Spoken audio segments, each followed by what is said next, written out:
with Kevin Gleason and Kyle Draper. Kings coming off their first win of the year last night over Portland. So tonight they take on the Jazz in Salt Lake City. Let's head out to Salt Lake City now, where Kyle Draper is standing by. What's up, Drapes? How are you? I'm doing okay, man. I'll be honest. Being out here in Salt Lake City, beautiful city. I don't mind coming here at all. But when you hop off the plane and it's 38 degrees and rainy, it's like, dang, I ain't ready for this yet. I thought Salt Lake in October would be halfway decent, but it's a little blustery out there, guys. So I'm a little ornery. Plus, I didn't get my 8 hours sleep last night, so I didn't get my beauty sleep. So I'm not looking my best right now. But other than that, I'm okay, hoping we light the beam again tonight. Yeah, it sounds like you're getting a little soft being out here on the left coast now for a few years where, out here it's like we kind of ease into autumn. Oh, it was only 68 today. Boy, autumn's coming. Then you go someplace where they actually have winter and boom, it's like a cold slap in the face for you. Yeah, I got soft probably like the first 6 months I was in Sac. Like, I left that East Coast. The worst is my kids are soft now. Like that. Back in the day when we lived in Boston, if it hit 55 degrees, my son was like, I'm wearing shorts to school, Dad. Like that was his line of demarcation. Now, anything less than 70, he got on sweatpants, a sweatshirt. I'm like, bro, what happened? He's like, it's cold out here, Dad. And I'm like, yeah, we got soft in the Draper household for sure. Well, I know we didn't see each other after the game. I know you were busy and I was downstairs, but I do know this. The team, their post-game media sessions, they wrapped those up in a hurry. They were in a hurry to get out of town last night. So how were your travels? What's the mood of the team heading into Salt Lake City? Were they really in a hurry, Whitey? They seemed like it on our end. I mean, because I did the post-game show, a half hour. So I rushed to the airport. Yeah. And then we sat for another 45 minutes. Okay. I'm like, man, they're going to leave me. I need to get there. Dude, I was there, G-Man and Katie, and that's about it. And so I thought, I'm like, they got to be rushing over here, right? And then I get there, and I'm like, well, I guess they took their time. But maybe, from a media standpoint at the arena, it was the mood was good, though, man. I was in today's film session. They pointed out some things that I think the Kings can take advantage of tonight against a tall, lengthy Utah Jazz team, but a Utah Jazz team that's not good in transition in terms of defense. And so I'm expecting the boys to be ready tonight. Drapes, here's the thing that concerns me about tonight is you're playing this Utah team. They don't have a win yet, and they're trying to avoid the embarrassment of going 0-4 in front of their home folks. And I know you look at the matchup and the way these teams have played, there's lots of reasons to be optimistic. I get that. I embrace that. But there's something about Utah and a potential early season desperation they may bring that makes me a little unsettled. I don't know, Whitey. I'm not buying it, big fella. I'm not buying it. I'm not buying that you're unsettled right now. That's what I'm not buying. I'm not buying. I'm not saying Utah can't come out here and win, but are we really nervous right now? Like, didn't you say that yesterday about Portland? I think you said. You said that. I said they were going to win. You said that yesterday. That wasn't me. My bad. No, you know what, though? I'm with you on this point. Utah played last night. Yeah. They lost to Dallas. Gave them a good run, but lost to Dallas. Larry Markkinen was 4 of 22, I think it was, from the field. Jordan Clarkson struggled shooting from the field. And so, these guys are pretty good elite scorers. So that's why I'm concerned. Mm-hmm. Not that, they got to protect home court. Remember, last game they played here, they lose by 41 to the Warriors. Well, they were awful, yeah. Yeah, they were awful. And so I don't know if it's all about protecting their house. To me, I'm concerned because they had an off night last night. Markkinen's too good of a player to have back-to-back off nights, I feel like. And so I think this could be a tough game. Yeah, the Kings, as you well know, last night, they came out kind of flat, not great, muddy. I know Kevin Huerter after the game, and I think De'Aaron Fox, too, talked about how the game was kind of choppy and muddy, but then the second half really shot the ball well and just kind of coasted home from there. So hopefully getting that first one under their belts, something they can build upon, Drapes, with some winnable games coming up. Yeah, and I thought that third quarter was a masterpiece, dropping 38 points, shooting better than 60%. That was more like it. I don't know what happened in the first half. Like, they were in control of the game the whole time, but it wasn't pretty, It was just like, yeah, we're up 6, we're up 8, but we're not playing that well. And then they put some distance between themselves and the Trailblazers in the second half. And I maintain we still haven't seen the Kings play a full 48 minutes. And, one of these days it's going to click. And I know we got Drape's takes coming up next segment, Whitey. But, when I look at what I saw last night, De'Aaron still being aggressive, DeMar doing his thing, Domas being Domas. I saw some encouraging signs. And how about our boy Mike Brown actually going to the bench? I think he went 10 deep in the first quarter, I think it was. I'm like, all right, Mike, I see what you're doing here. And so that was more like it, rotation-wise, the way they played, especially in the second half. And so I think, now Keon has to be in the rotation, right? I think that was an anomaly out there in L.A. I think we saw what Keon can bring, diving on the floor for loose balls, defensively getting after it. And so I think now they'll start to settle into some sort of rhythm with the rotation. Obviously, it's kind of silly, if not downright dumb, to try to reach any conclusions 3 games in. But that's what we do. So I'll just say this. So far, so good as far as all the concern over whether DeMar DeRozan's going to fit into the offense. Like I say, so far, so good. Yeah, I'm with you, man. And, we talked about this on the post-game show last night. This dude, had 23 points, but he only took 14 shots. Yeah. And that's the thing about DeMar. It's like I feel like he's, sensing when it's his time versus when it's the flow of the offense time. And, as I'm watching him play, I think he has to remember in the team, and we all, that's DeMar freaking DeRozan. If he shoots, if he gets in his bag and goes one-on-one, who are we to say DeMar DeRozan, future Hall of Famer? No, DeMar, you got to play with it. We got to let DeMar be DeMar. And I thought last night we saw a nice balance between the two. It was DeMar being DeMar, but also not at the expense of a guy like De'Aaron Fox, which I thought, happened those first few games. And so it was great to see both those guys clicking yesterday. Yeah, I really appreciated De'Aaron Fox's description of DeMar after the game. He said he almost looks like he's going in slow motion. He kind of walks into things, and he said he just kind of dictates things and makes things happen. And he says other guys, they just want so badly to block his shots, but he's just in total control. So rather than having to play this way or that way, so far, Kings are doing a great job of blending both styles into one offensive unit that so far has been good. So fingers crossed we see more of that. They could use it tonight. Yeah, and I think Kings are, 6th in offensive rating, I think it is, something like that. And so they're right there. And they aren't even playing their true style yet, Whitey. I think they only had 4 fast break points yesterday. 11, but it was 4 at the half or something like that. So they weren't even playing as fast as they wanted to. And I know that's something that, Mike Brown and the staff is harping on today, especially against this Utah Jazz team. It's going to be scary when this team really gets clicking and really starts playing at the pace they want to play. Would you say the coaches are pushing that even more early than they did last year? Because I know that's ever since Mike Brown's gotten here, they've talked about pushing the pace. Last year, I know Monty talked about it when he did his press conference around the deadline about how they need to do that more. And this year, it sounds like Mike and his coaches are really emphasizing that. Is that accurate, or is it just something that they've always emphasized? Well, I think it's something they've been always emphasizing, but I agree with you in this regard.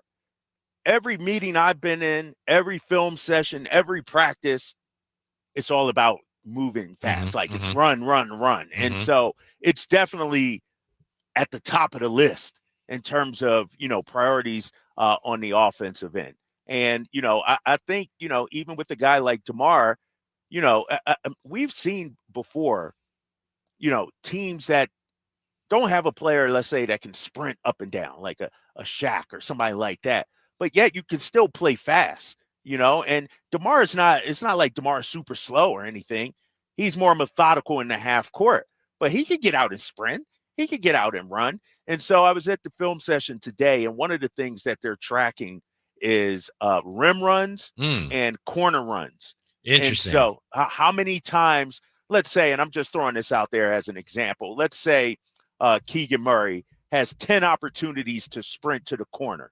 They want it to be 100%. Wow. And so they're tracking these things, Whitey, throughout the game. That's really interesting. If you only sprint to the corner 5 times, they got the data, they got the clips to show you, hey, we're trying to put the pace, put the pedal to the metal, and you're not running as fast. And so I know it's something that they are urging and stressing, no doubt. And I'll tell you what, I haven't seen them do that in Mike Brown's previous 2 years. This is something new that they're tracking, sprinting to the corner, the rim run, stuff like that. That sounds like some of the old Spurs early offensive sets where, if you get a break, great. If not, you want to run some early offense. So that's very interesting. By the way, thank you, Kyle Draper, for sending this note along. Perhaps you've seen it on Twitter.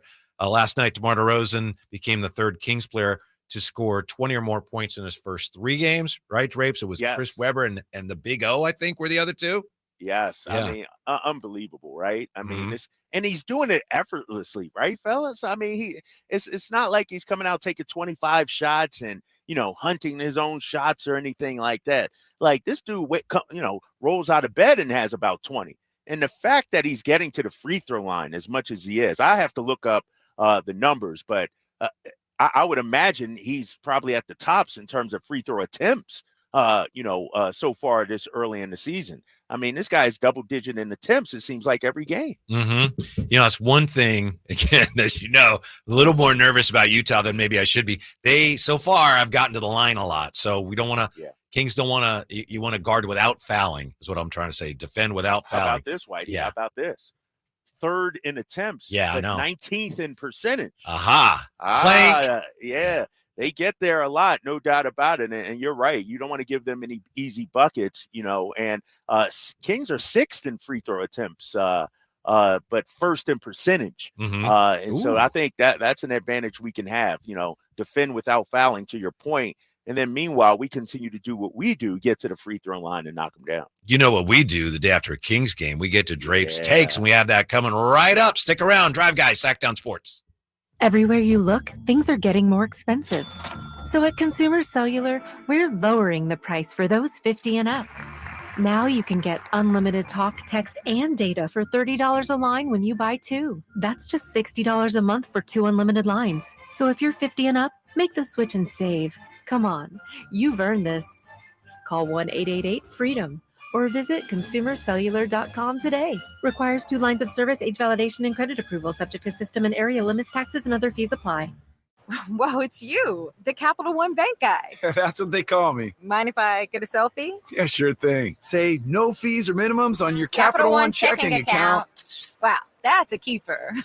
So, where are you heading? I'm off to spread the good news that Capital One helps people keep more money in their wallet with no overdraft fees. Oh, you're the best Capital One Bank guy. Hey, mind if I get a selfie? Sure. Say, Capital One, what's in your wallet? Terms apply. See CapitalOne.com/bank for details. Capital One NA, member FDIC. All guests come to you from the Folsom Lake Honda Hotline. Folsom Lake Honda, your one-stop Honda shop. Hello, Sacramento. I'm Emran Pilati, owner of True Sports Cards and Collectible Store here in Rockland, California, and the host of the True Sports Cards Show that airs right here on Sacktown Sports 1140 every Saturday from 10 to 11 a.m., where we discuss the latest trends, hottest products, and deliver exclusive interviews with other industry leaders. And don't forget to visit our shop, True Sports Cards, at 6661 Stanford Ranch Road in Rockland, and see what we have for all your sports card and memorabilia needs.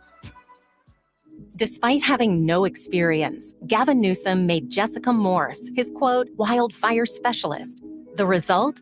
Under Newsom and Morse, insurance rates and utility bills skyrocketed. Millions of dollars were slashed from the state's fire prevention budget. And they were even caught lying about their record, while millions of acres burned and families lost their homes. Now Gavin has chosen Jessica Morse again, this time to run for Congress.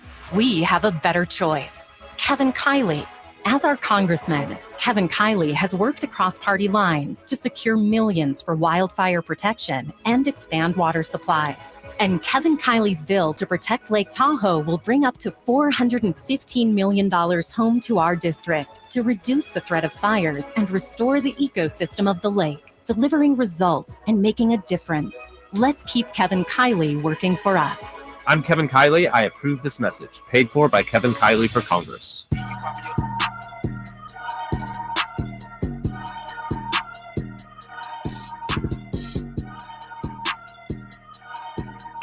Getting better. We fouled a little bit.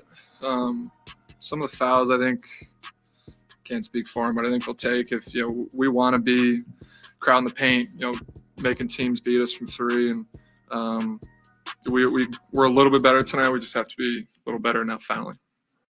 The Drive Guys, live and local, every afternoon, Monday through Friday on Sacktown Sports. Kevin Herter, who had another nice game last night. Kevin Herter with 18 points, 7 of 12, 4 of 9 from beyond the arc. So, yeah, he really has bounced back nicely, Draves, from that minus 29 fiasco that everyone was talking about. He's playing well, shooting the ball well. Exactly, and he leads off Drape's takes. Can I get to it, Whitey? You're stealing my thunder right now, big fella.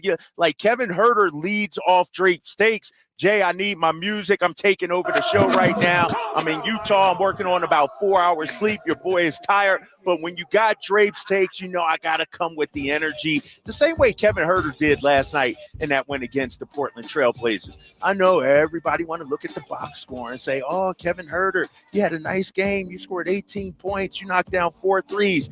But screw the box score. I'm talking about the eye test when it comes to Kevin Herter, ladies and gentlemen. And this is why this guy has to start for the Sacramento Kings. Kevin Herter is actually giving you right now more than just shooting. The guy is playing some really good defense. I'm not going to call it elite. I'm not going to say he's, Tony Allen in his heyday or anything like that. But he's not a minus defensively right now. The thing I like about Kevin Herter, one, he's playing freely offensively. We know that. He's knocking down the threes. But two, the number of deflections he's had early in this season. Seems like he's getting his hands on a lot of balls. And how about 3 block shots yesterday for Kevin Herter? And so, Whitey, I think the whole who's starting at the 2 guard question has been settled. That debate is over. Now, unless Kevin Herter goes cold for 3 weeks or something like that, maybe we can revisit that. But right now, Kevin Herter is the starting 2 guard, and we need to all get on board with my guy. Yes, and he's the starting 2 guard because he has grabbed that position back by the throat and made it his, and he deserves a ton of credit for that. Yeah. Can I mark that down to rebuttal that after Drape's take? Oh, you got Jay. Why Jay trying to be devil's advocate? Always trying to go against me for some reason. Jay say immediately following Drape's takes, we get to Jay. Well, maybe during the show. That has to be me. Jay killing me right now. It's okay. Jay, next time don't interrupt Drape's takes. Okay, this is not Jay's takes. It's Drape's takes, big fella. Wait your turn. All right. It's like in school. Raise your hand if you want to chime in or something like that. My second take has to do with Keegan Murray. I looked up and it was the 3rd quarter, Whitey, and I'm like, dang, Keegan hadn't scored a bucket yet. In fact, Keegan Murray only had 6 points last night, but I thought Keegan Murray played a tremendous game, and that's what we're seeing throughout this season with this guy. He has become more than a scorer. His defense was great last year. He's playing great defense this year. You know who he guarded most of the time last night, Whitey? Tell me who Keegan Murray guarded most of the time last night. Jeremy Grant. How'd Jeremy Grant do? Jeremy Grant last night, he was a minus 19. That's all I care about. 7 points. Yeah. Somebody need to go to the Folsom jail and, bail Jeremy Grant out because he was on lockdown last night. He was in the Folsom County Jail on lockdown last night. And that's what I'm talking about with Keegan Murray. He's more than scoring. He's an elite defender. And how about his tenacity on the glass? 8 rebounds, Whitey. 4 of them offensive. Remember those things I talked about the Kings tracking? They track crashing the offensive glass is something they want to get better at. I thought Keegan Murray last night was phenomenal crashing the glass and really all season long. And I'm seeing an aggressiveness. I'm seeing a little bit dog in him. I'm seeing a compete level in him that, you know what? This guy is well on his way, and it's just more than being a scorer. I like what I'm seeing from Keegan Murray. Yeah, I just don't like that he only got up 3 threes, and maybe that's on him, maybe it's on the team, and they won, so it's fine. But going forward, he's such a good 3-point shooter. We need to make sure that is the exception rather than the rule. Let me ask you this, though. We can stay with this for a quick second. He took 3 threes, 9 shots. But the team took 35. I just think it was one of those nights, he wasn't forcing it. I think he passed up maybe one that I thought, oh, you got to shoot that. But I thought, in the flow of everything, I just thought, you know what? He played a very solid game. Yes. Wasn't hunting them shots. De'Aaron took 8, I think it was. Kevin Herter took 9, Malik 5. We got up 35 threes. That's pretty good. But I'm with you too. This guy is an elite shooter, a very good shooter. And so once that comes, he could have had the perfect game. It's like quarterback rating, right? What's the 158.3 or something like that? Uh-huh. He almost had a perfect quarterback rating if he would have took some more threes. I'm with you on that.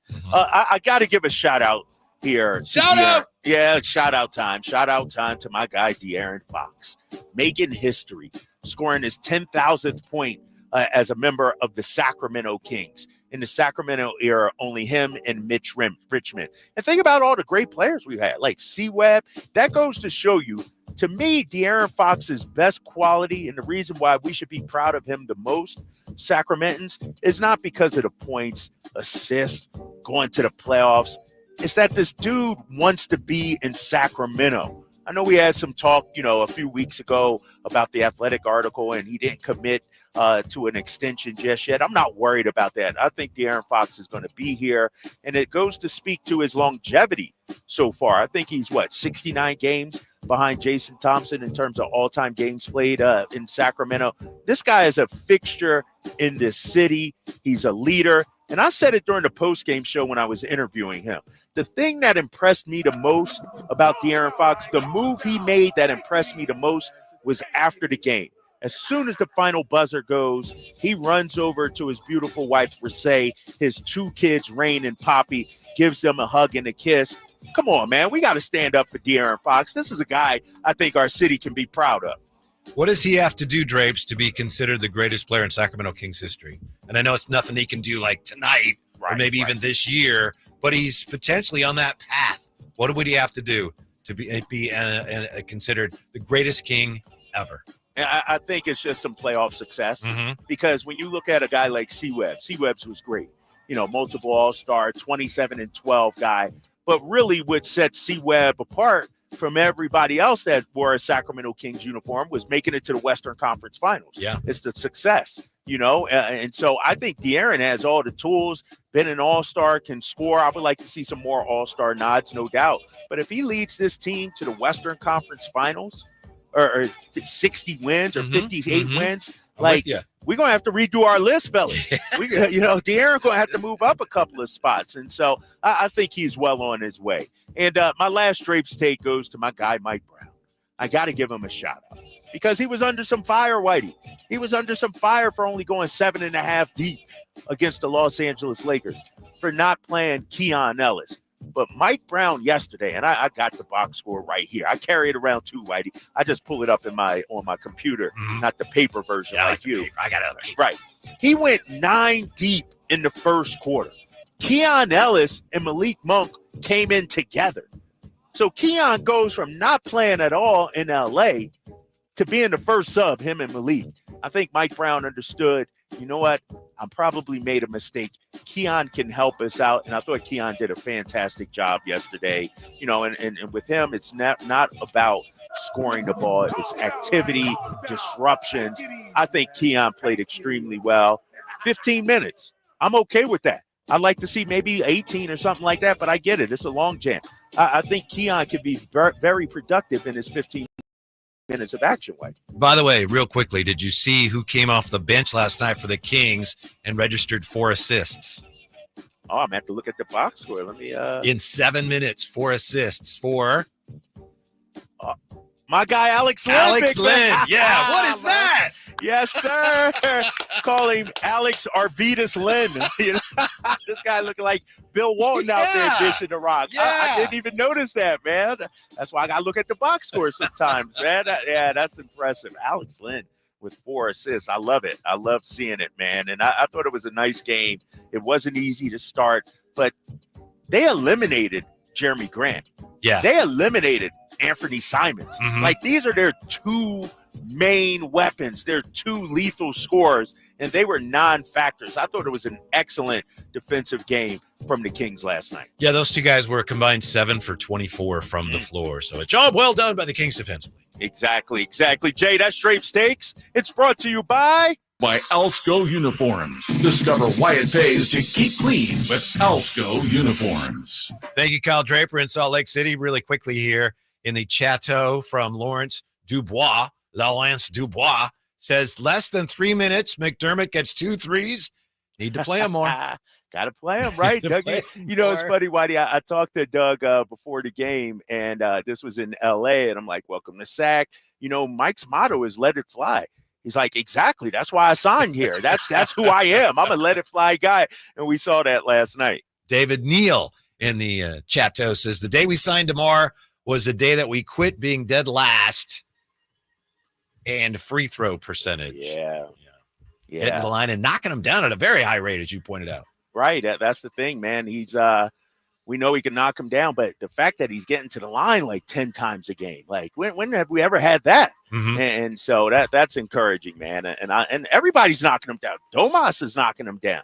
De'Aaron's been knocking him down. Like, this team is number one in free throw shooting so far. I love it. Yeah. Speaking of encouraging, Eric Stoneburner, looking good, Drapes. Keep up your workout program. And I know Saturday night when Deuce and Mo tossed it to you and Katie, I think Deuce complimented you too on how you're looking these days, didn't he? Yeah, man. You know, I'm trying to get them gains in. The kids they're motivating with me. I got friends who motivate with me. You know, I do my workout at Lim. I go to Lifetime and do my barbell class with friends. Like, it's.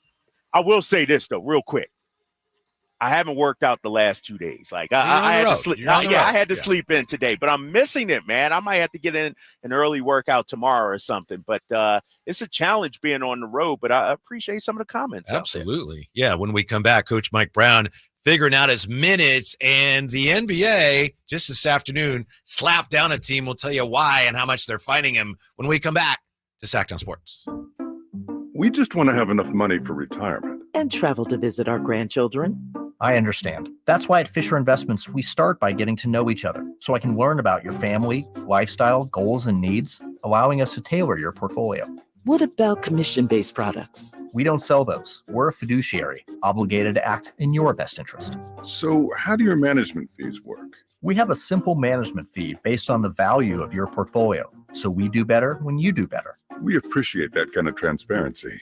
We also check in with you regularly to keep you up to date on the markets and your portfolio. What other services do you offer? As a client, you have access to resources on investing, financial planning, estate planning, Social Security, Medicare, and more. Wow, it sounds like Fisher Investments has everything we need. At Fisher Investments, we're clearly different. Learn more at FisherInvestments.com.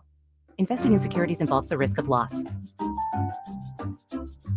At the law offices of Dale R. Gomes, we understand that when you're facing a crisis, you need more than just a lawyer. You need a team. Our dedicated attorneys work together, combining decades of experience to guide you through personal injury or criminal defense matters with care and expertise. We're committed to supporting you every step of the way, ensuring your voice is heard and your rights are protected. With offices in Sacramento and El Dorado County, reach out to the law offices of Dale R. Gomes today, 916-999-9033, or online at DaleGomesLaw.com. Fall's right around the corner, and there's no better way to experience nature and everything that Northern California has to offer than in a Jeep. And right now, it's Jeep Adventure Days at Sacramento Chrysler Dodge Jeep Ram. And they've got the deals and selection for you. From sales to service, they're going to prove to you why they deserve your business. Their GM, Chuck Dean, he has this talent of not only getting you the best deal in town, but he also is able to build an inventory that other dealers are jealous of. SacsSuperstore.com and located off of Business 80 across from Hagen Oaks Golf Course. Sacramento Chrysler Dodge Jeep Ram.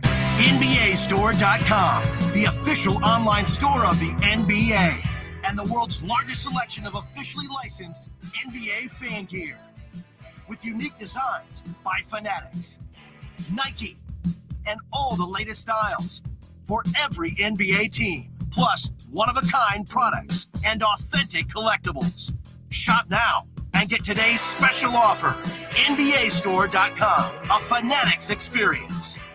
Don't let summer energy slip away. Live the active life you love year-round with a personally fit arch support system from the Good Feet store. Precision engineered to support all four arches. Good Feet puts your feet in a more ideal, comfortable, and pain-free position. And Good Feet arch supports are now HSA and FSA eligible. Book a free fitting at goodfeet.com or come in and get a free pair of OS First Performance socks. Free. Normally a $25 value at the Good Feet store.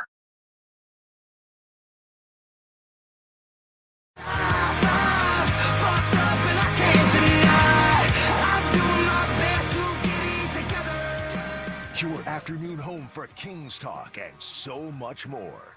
The Drive Guys on Sacktown Sports. Kyle Draper is in Salt Lake City, where tonight the Kings taking on the Utah Jazz, the winless Utah Jazz. Kings still basking in the afterglow of their first win of the year last night, of course, against the Philadelphia 76ers. I don't know if you had a chance to catch this yet, Drapes. I know you've been busy. Came out actually just a short while ago.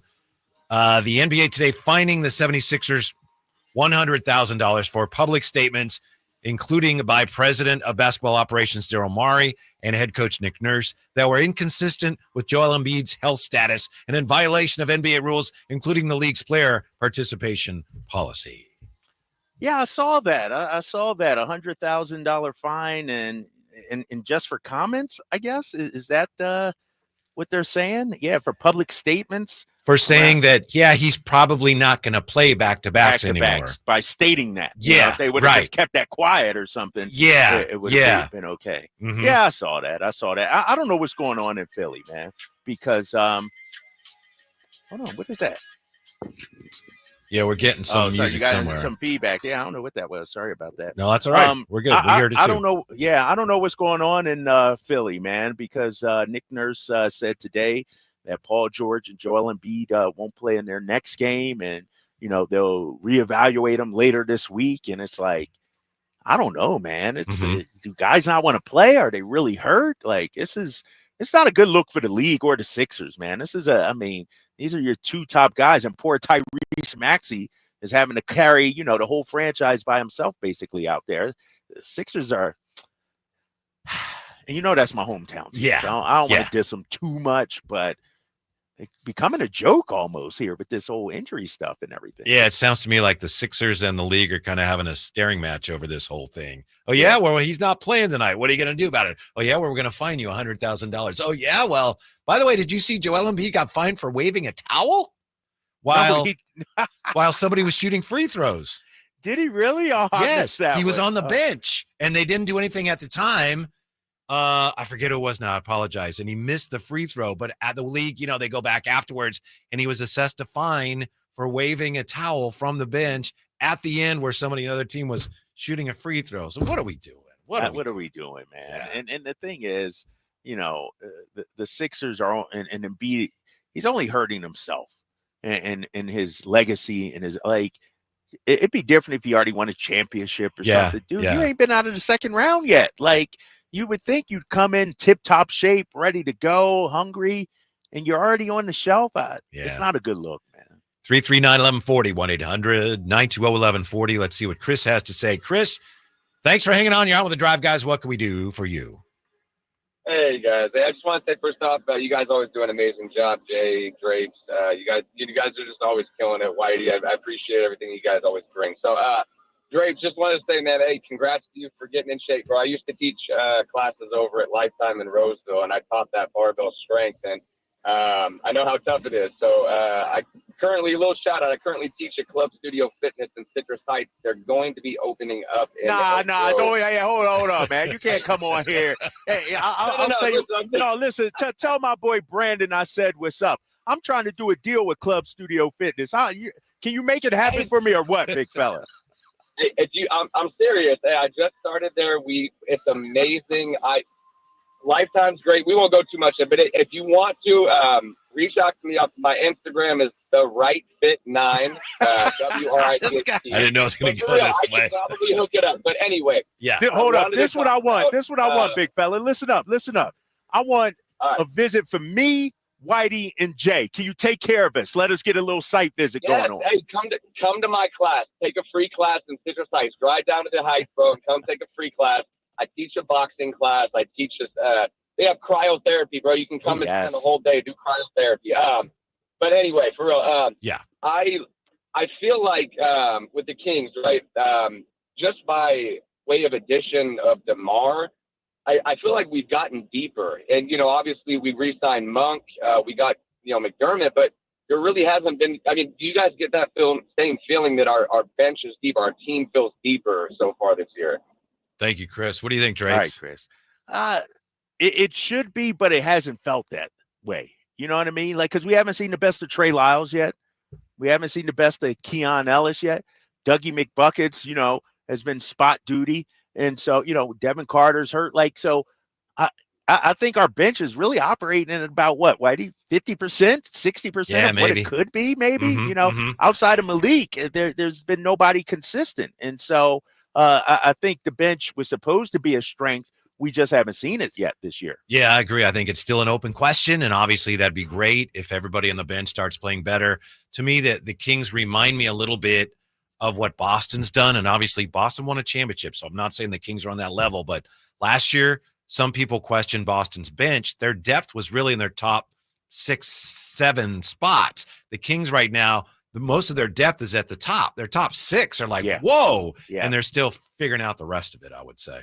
Right. And you're right about that with Boston. And, people talk about how deep Boston is. And Peyton Pritchard went off last night. Sam Hauser, it showed some things, Luke Cornett.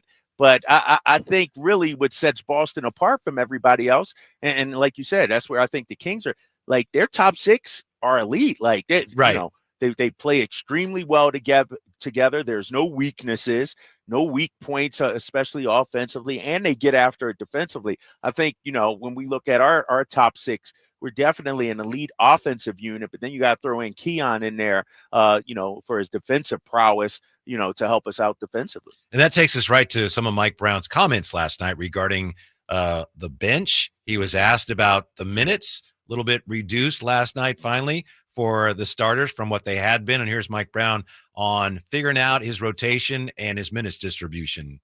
Yes, I'm going to give myself a pat on the back because I've been killing our guys.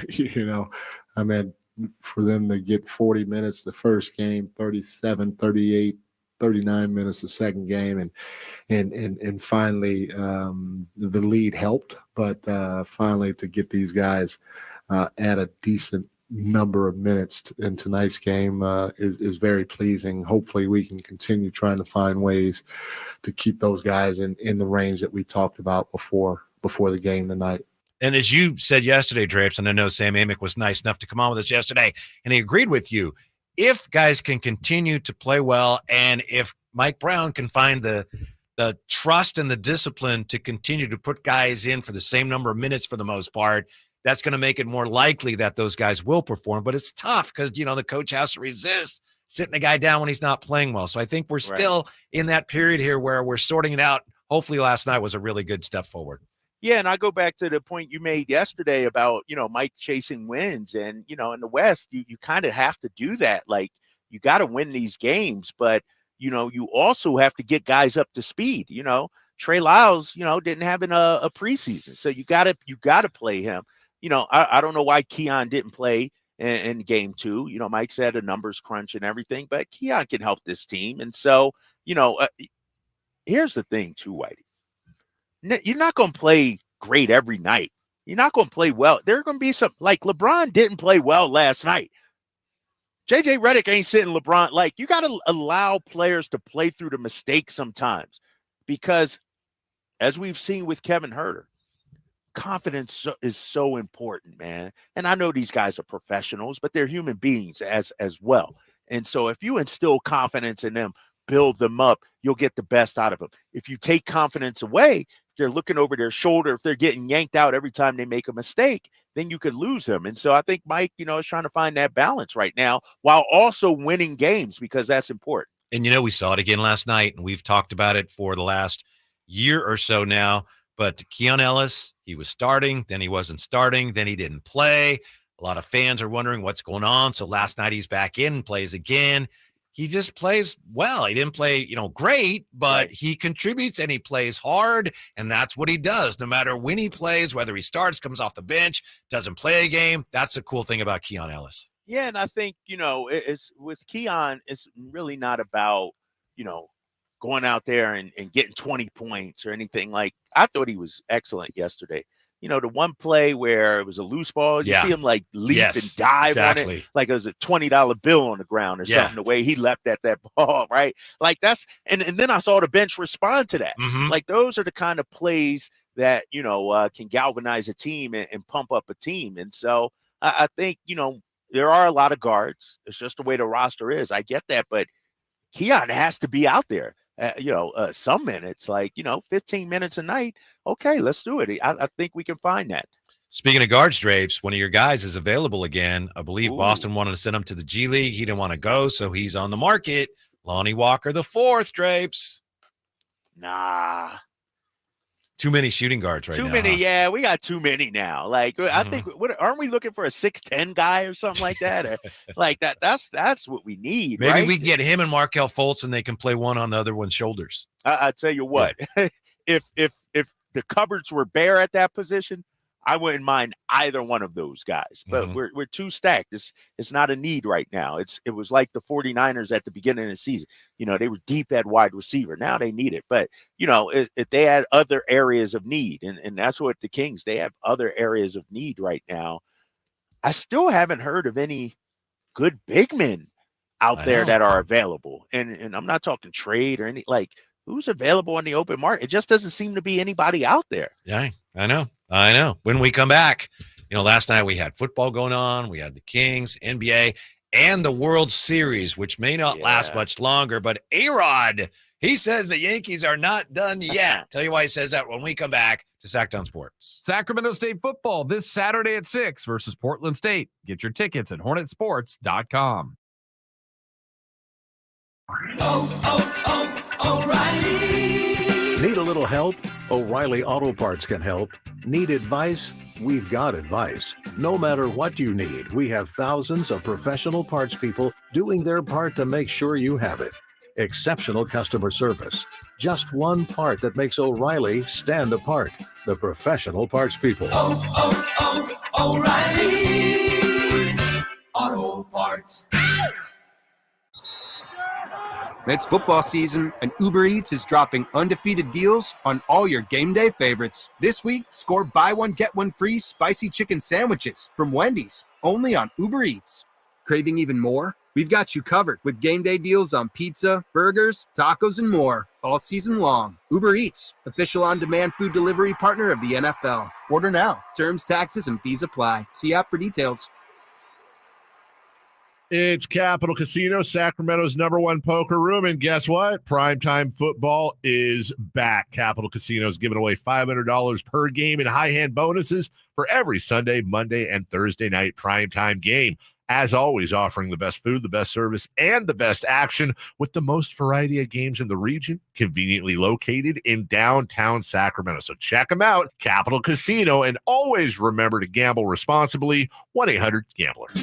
Only one radio program captures the excitement of hunting and fishing as it happens. The award-winning California Sportsman with Sep Hendrickson. Only California Sportsman takes you where the action is. Live on the water, live in the blind, and live with the top pros and experts in outdoor sports. California Sportsman with Fishing Hall of Famer Sep Hendrickson is your premier destination for all things outdoors. Sep's Saturday Morning Outdoors. Ultimate Bass and California Sportsman, 5 a.m. to 8 a.m. Saturdays on Sacktown Sports 1140.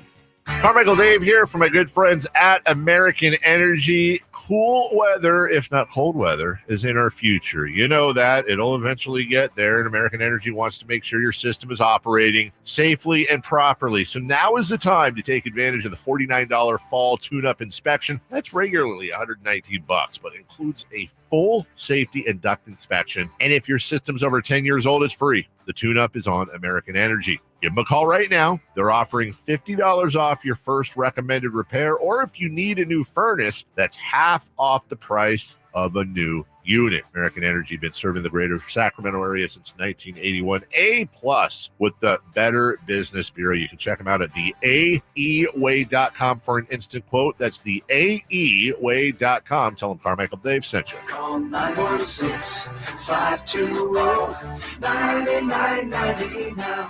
At Elk Grove Honda, not only do we have a great selection of pre-owned certified cars at very fair prices, but every one of our pre-owned automobiles are treated with kid gloves with a 182-point inspection that covers everything from unibody to tires to brakes and engine filters. Then our certified cars receive a mobile oil change and fresh fill-up with full synthetic mobile oil. We know you have lots of choices of where to purchase your next car. Come to Elk Grove Honda, home of the 182-point inspection and mobile oil change. We're in the Elk Grove Auto Mall, Highway 99 at Elk Grove Boulevard. Hey, Aggie fans, Coach Plow here. If you haven't made it out to a game yet, we've only got 2 opportunities left this season starting November 2nd against Northern Colorado. We're excited to celebrate all those who helped make this campus great with faculty and staff appreciation and parent-family weekend. And for all you fans of the band, we've got local high schools joining us to ramp up the atmosphere. So grab your tickets today and join us by visiting ucdavis.com/tickets. Go Ags.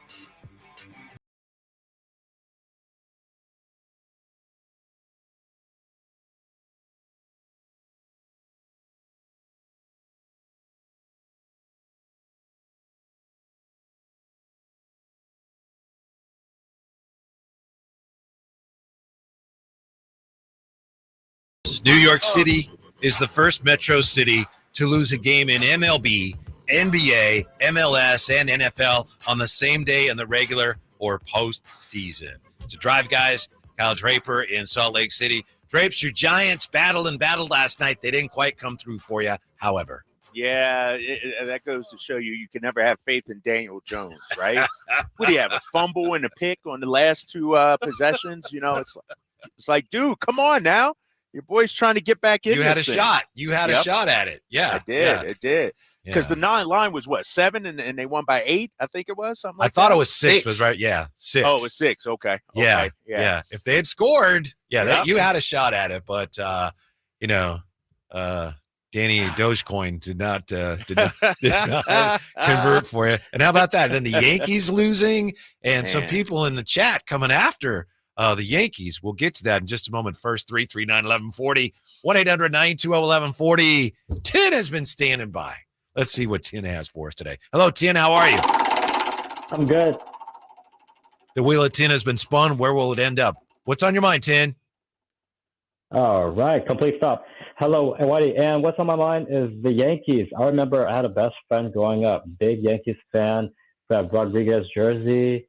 And I remember Derek Jeter. They always had these big names of their storied franchise. So I always thought of them as a highly decorated, of course, being in a big market as well. Now, if one team is down, they have the Mets. Same thing, Knicks with.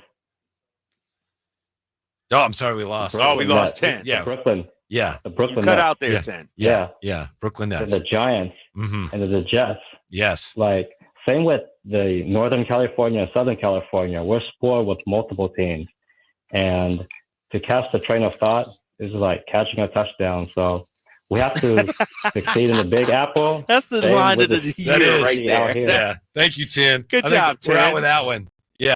Man, I got to throw that on a T-shirt. Now, why is it, as Tim points out, you got all these teams from New York, and they're always on TV, and the Yankees are in the World Series, and the Knicks are supposed to be good, but why is it for so long, and I know the Mets had a good year too, but so many bad teams from New York, Traves? Why is that when they've got so much money and all the focus on them? Because New Yorkers are arrogant, man. It's like I always say this. As a guy growing up in Philly, I shouldn't have asked you. Yeah, I know. The one thing you know about New Yorkers is that they'll tell you they're from New York. It's like nobody care. Like, I'm watching Stephen A. Smith brag and, strut around when the Knicks play well and everything. Bro, Knicks ain't won anything since Dave DeBusschere was running up and down the floor. 1973. Right. Yeah. Come on now. Yeah. Like, what are we doing? When have the Giants been relevant? Eli Manning, you got to go back, 15 years, The Jets, you got to go back to Joe Namath. Like, nobody cares about these teams, man. And I think it's because they got such a bravado. They're so braggadocious, if you will. Like, it's like, our boy Rod Brooks said, why are we putting the Giants and Jets on national TV all the time? Like, they always flame out. They're not any good. I think the country's tired of seeing these teams. I think so. Now, the World Series is difficult because, you don't want to root for the Yankees necessarily, but then you got to root for the Dodgers, right? Amadrock in the chat says, start spreading the lose. That's kind of a cheap shot. That's a good one. Ryan Williams Art. Sorry, A-Rod, but the World Series is over. Yankees have as much chance of coming back down 0-3 as you have of getting J-Lo back. When it's over, it's over. Hey, J-Lo's single now, big fella. I say, hey, you're saying there's a chance. J-Lo is single now. But, when you talk about the World Series, Whitey, this was one of the more anticipated matchups. And first of all, Aaron Judge is flaming out. Yeah. But Shohei ain't even doing anything. He's banged up. Got the bad shoulder. This was supposed to be Judge and Shohei, the two biggest stars. but it's been Freddie Freeman stealing the show, and so it's been a snooze fest, if you will, man. This thing's about to get wrapped up quickly here. Well, Jay, of course, played a lot of baseball at a high level. So, Jay, does this make any sense to you? Here's A-Rod. He says the Yankees aren't done. Quote, well, I think you have to kind of break it down to like, can you win one game? And it starts with one pitch. But here's some good news. The Yankees have won 4 games in a row 9 times this year. They've done it once in the postseason. But you can't think about that. You got to really break it down to let's win tonight. You have a good matchup tonight because the Dodgers have bullpen versus, let's see, is it Gill tonight? And then tomorrow night, if possible, you have the best pitcher on the planet in Garrett Cole. So start with one and then get this thing back to L.A. End quote. Is A-Rod right? Do the Yankees have a shot? Well, I never say never after seeing people come back after 3-0, 3-1, Cavaliers, Boston Red Sox. Yeah. Drapes, I'm not sure if you were around Boston at that time to see that. But I never say never, but this is over. Yeah, this is a wrap. And I know this is a bullpen game, as A-Rod is talking about, which basically means they'll probably throw out the starter, and I'm not exactly sure. I haven't looked up to see.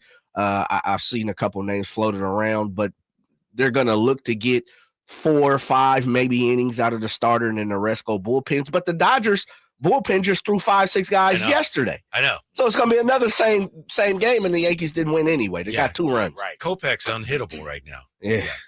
So, yeah. What's going on with Judge, fellas? Is it too much pressure? Is he because I feel like Aaron Judge, and you guys tell me, you're the baseball experts, but he sort of expanded his game over the years. He's not just a home run hitter anymore. I mean, the dude, led in batting. Like, what's going on in the postseason? Like, it seems like he's in his head, or they got him figured out. I don't know, man, but for him to be 1 of 11, I think it is, or something like that, is terrible. Yeah, it's not supposed to happen to the best players in the World Series, but it does happen sometimes. In baseball, that guys go through rough patches, especially when you're facing good pitching. And it's really difficult to hit the best pitching. And when it does happen to a player, it's like, oh, you go into a little mini slump or whatever, and it happens in a postseason series or the World Series. Everyone goes nuts. Like, what's wrong with you? I don't know, Jay. I don't know how you feel, but to me, it's like that's baseball. It happens sometimes. Yeah, I agree with you. The toughest part, though, is when it happens multiple times. Mm-hmm. And I think that's what everybody's kind of talking about with Aaron Judge is, this has happened in the postseason multiple times. And it's tough. I would like to say the pressure. I'd like to say, I think he feels like he has to do something for the Yankees to win, which means, I've seen a bunch of analysts, experts over the last week or so talk about, as you said, or Drapes maybe said, expanding his swing outside the strike zone, which is something he normally doesn't do. You get yourself out. And then the other thing, like, I don't know if you guys saw, there was a hanging breaking ball yesterday, and normally Judge, parks that 400 feet, and he had a fly ball, and it even fooled the Yankees broadcasters. Like they thought it was going. And so it's just one of them things, fellas. It's the World Series. It's Dodgers, Yankees, a lot of pressure on you, and you're trying to, take care of business, and it's not happening. And as you said, slumps do happen. Unfortunately for Judge, it's happening during the postseason, which you don't want that to happen. It's been too many times now. Yeah. I want to say the Yankees aren't done yet, but I don't want to agree with A-Rod. So I'm going to go with you, Jay. This is done. Why do you feel the Yankees aren't done yet? Because I just want more games, games, frankly. You want more games. Yeah. I just want them to play more games. I'll just throw a little hate out there since that's what I like to do anyway. I just don't want the Dodgers doing in a sweep. I don't want the Dodgers to get away with it easy, which 2-3, game 2 and 3 to me have been easy. So I'm hoping that the Yankees can at least put a little 3-2 fire on that tail. Right. If you do win one, it does change the entire complexion of the whole thing. But it's just, most of the time, when one team is up 3-0 on the other team, it's because they're much better. They're playing much better. So that's the important thing. It's not like, oh, you're down 0-3. That's insurmountable. No, but if the other team's playing way better than you, you're going to lose anyway. By the way, back to the Kings for just a moment here. Drapes, what'd you think of this? Rudy Gay announcing his retirement. The great Rudy Gay is all finished. Man, I'm going to tell you what. Rudy Gay is first team All Draper. He's one of my favorite all-time players. I love Rudy Gay. And, I look at his frame, his skill set, like the dude could do it all, man. He was a scorer, man. And I remember when he was, in college and, they were playing a game against Kentucky in the NCAA tournament. And this was probably, the most hellacious dunk I've ever seen in person. Like, the dude looked like he took off from the foul line and dunked over. And so ever since then, I've been like, that's my guy. Rudy Gay is my guy. And so a great career. Probably could have had an even better career if he was more selfish and, could have been a 20,000 point scorer and stuff like that. But shout out to Rudy Gay, man. I'm a big fan of his. Yeah, and his announcement kind of bittersweet. He says, my NBA days are over. Everyone gets to a point where what they're able to do is just not good enough anymore. I needed to humble myself and be like, look, this is over. And he says, I'd be lying if I said my career turned out exactly how I wanted it to. Let's be real here. It didn't. My story, it's not some fairy tale. In the end, I guess I would say it was complicated. I can't be upset about those things forever. You know what I mean? Spend the rest of my life thinking about what ifs. Yeah, even, if you put a bunch of basketball players in a gym and you ask somebody who didn't know much about basketball, pick the best player. A lot of people would go, oh, that guy, right? I mean, he just looked like a player. Yeah. And the thing is, when we talk and look back at Rudy Gay, the young kids and going through history, they're going to look at Basketball Reference and say, well, he only averaged 15.8 points per game. He was a better player than that. I think because guys are playing so much longer now, if he would have, retired 5 years ago, he would have been a 19, 20 point per game career scorer. And so I think, when you look at his numbers in terms of per game averages, they don't do him enough justice, because this dude was a bona fide bucket getter and never an all-star, which is crazy. I don't think he was ever an all-star. And so, but he was right there on the border, right on there knocking in to become an all-star. The other thing too, fellas, is remember Rudy Gay was one of the first guys that I can kind of remember getting that Achilles surgery. And it was kind of like, yeah, that's it. And when I say that, I know there were guys, early 2000s and 90s and 80s have the same injury. But to me, in my mind, he was kind of one of those guys who's like, oh, he got that Achilles. Yeah, that might be. Yeah, he's never quite the same. Yeah, I remember I was at that game. 2016, was it here against the Pacers? Yeah, but he was capable of having a much bigger career. He had a really fine career, but as he said, he could have had a much, much better career. But here we are. He's got to decide that's it. Man, that's 8 years ago. Yeah. It was in January, too. I remember that against the Pacers. Yeah. Anthony Slater joins us when we return. Drive Guys, more NBA talk. Coming up, Sacktown Sports. This is an announcement to all United States vehicle owners who own a 2003 or newer vehicle with a manufacturer's warranty about to expire, or no warranty coverage at all. With a struggling economy and the cost of living on the rise, Endurance is now offering an affordable, low-cost vehicle coverage plan to the general public. As of today, you could be one of millions of drivers that now may qualify to have your vehicle protected under this coverage and have all future covered auto repairs paid directly to the repair shop for you. You pick your plan. You pick your deductible. You even pick the repair shop. Roadside service, towing, and rental coverage is included. Get your vehicle protected now and save your wallet from costly vehicle repairs. A toll-free number has been established for you to call for your free 5-minute quote and to see if you qualify. The number to call is 800-290-0239. 800-290-0239. Again, that's 800-290-0239. Coverage, deductibles, and claims may vary. For details, go to endurancewarranty.com. Welcome back to another exciting game day. Grab your rally towels, throw on your jerseys, cheer, shout, and save on your gas. That's right, sports fans win big on home game days. Score instant savings of 25 cents per gallon on Shell V-Power Nitro Plus Premium Gasoline with the Fuel Rewards program. And that's a victory for you and your tailgate team. Download the app, join the Fuel Rewards program today, and game on.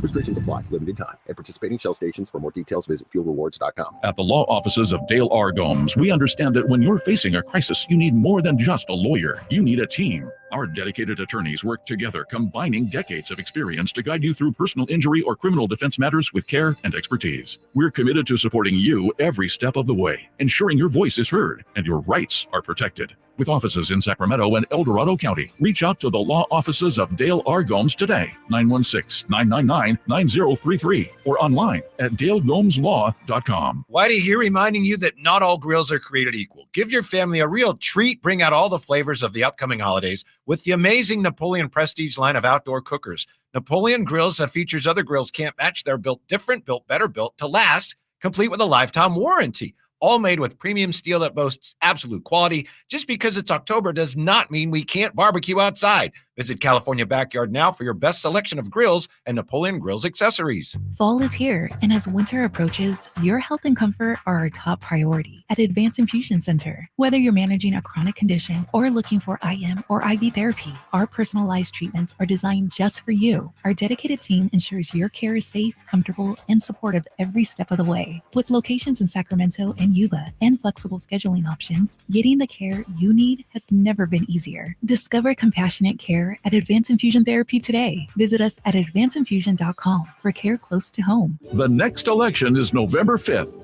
Vote centers open October 26th. Remember to vote early and avoid the lines. Learn more at elections.saccounty.gov or call toll-free 800-762-8019. KHTK HD1 Sacramento, KYMX HD3 Sacramento, from the Power Business Technology Toshiba Studios. Sacktown Sports, 1140.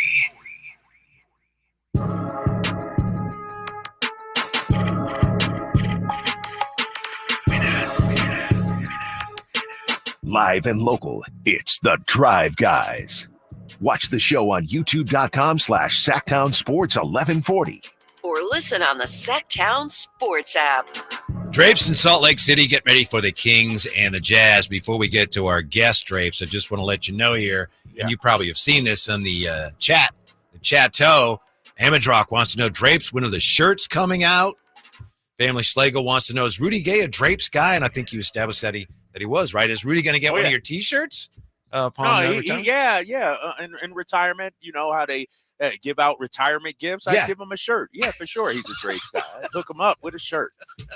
I gotta go to the site and see. Autograph it too, Drake. Yeah, exactly. Right. So Rudy Gay is a Drapes guy. Yes, no doubt about it. The conversation continues here with our NBA insider for The Athletic and, of course, the Drive Guys, Anthony Slater. Slates, thanks for joining us. We were just talking about Rudy Gay, who, was here during a very tumultuous Kings period. What was it, 18 years? What are your thoughts on Rudy Gay's career, Anthony?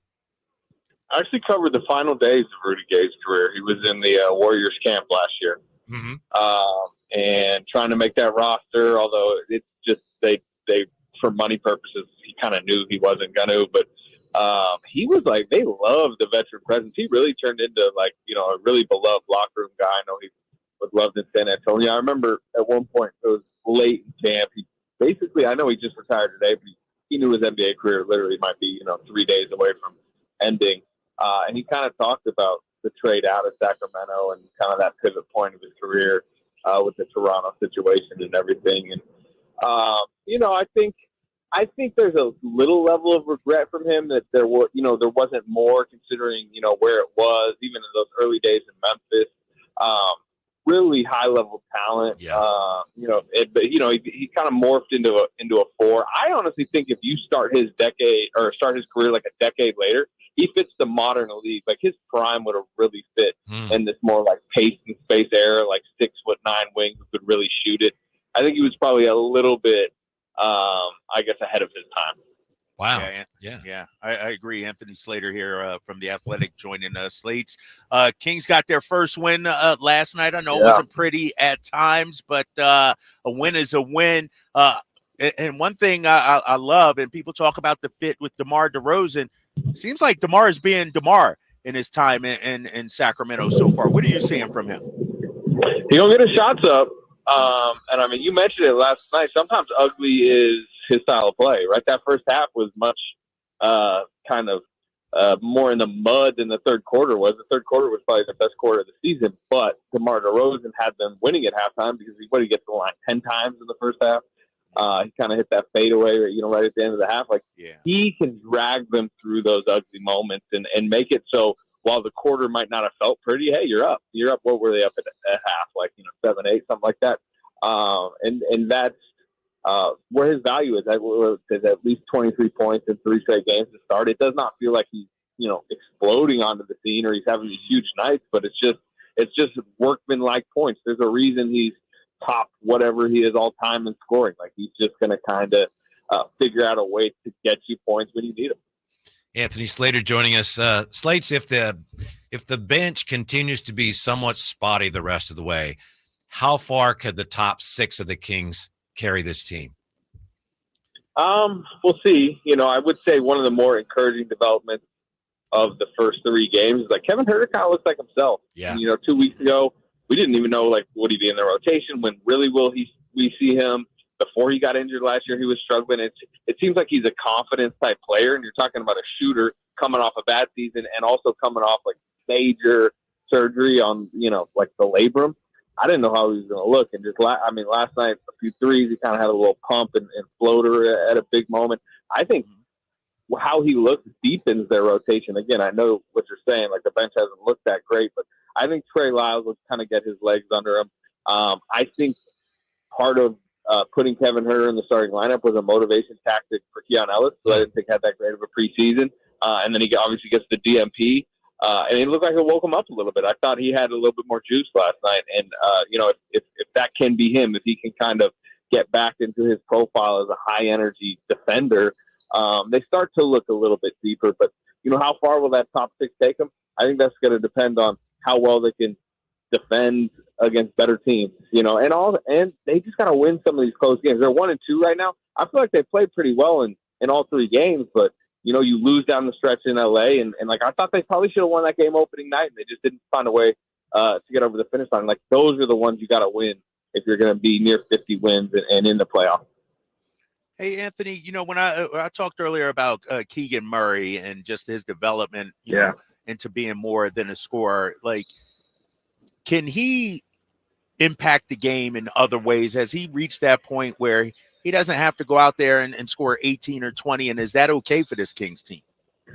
Yeah, he has. I would say he's impressed me as a defender in his last season and a half, and I'm probably a little bit more down on his like long-term offense, right? Like as a rookie, he had over 200 threes, 41%.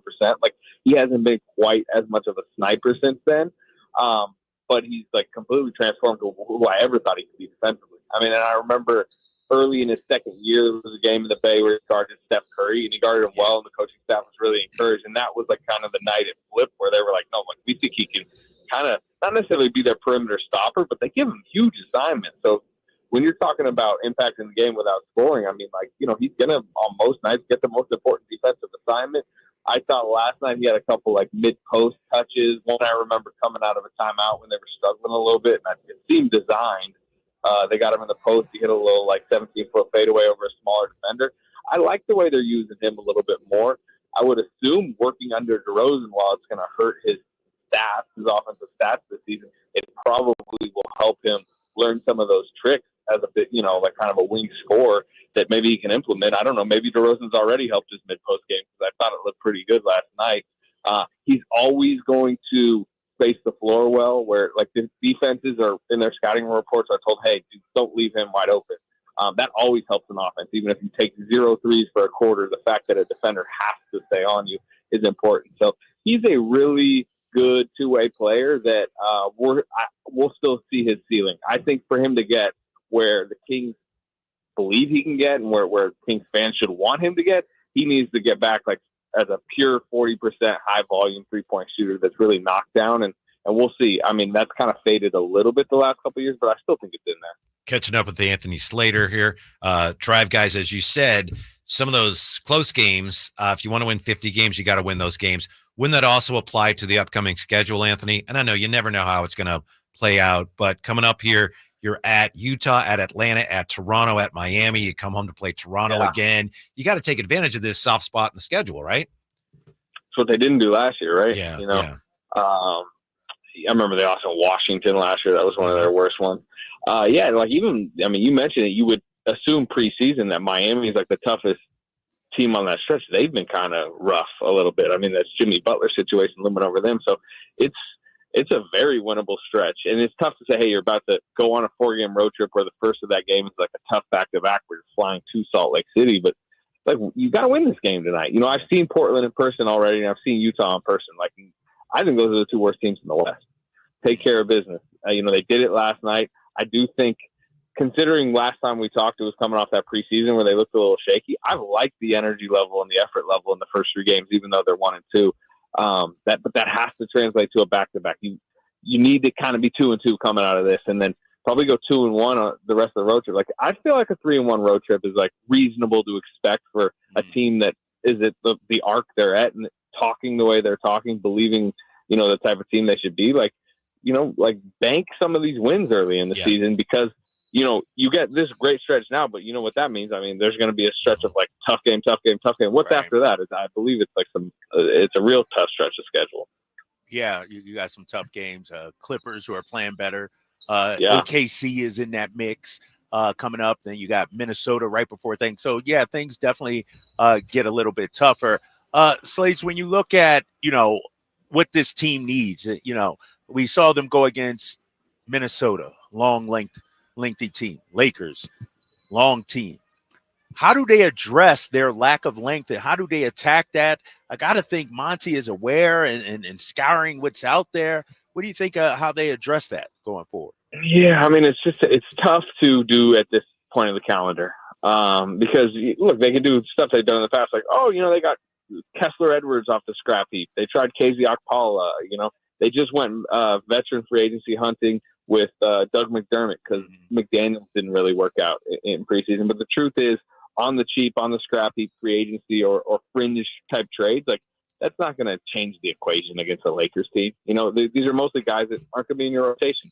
Kessler Edwards, yeah, he's 6'8" and long and a theoretical defender. Like, he's not going to play over DeMar DeRozan in crunch time. He's not going to play over Malik Monk. So the reality is, like, those guys collectively, which is kind of a smaller, skilled offensive group, like they have to win with energy. Malik Monk's got to take the occasional charge. De'Aaron Fox, you're going to have to ask a lot of them on both ends. He's just going to have to be a great, defender this season while also, shouldering an offensive load. Maybe because DeRozan is here, he doesn't have to shoulder as much of an offensive load. He can be kind of a more higher energy defender. But, like, this is the core. This is the team. These are the players that are going to play crunch time in most of these games when these games are decided.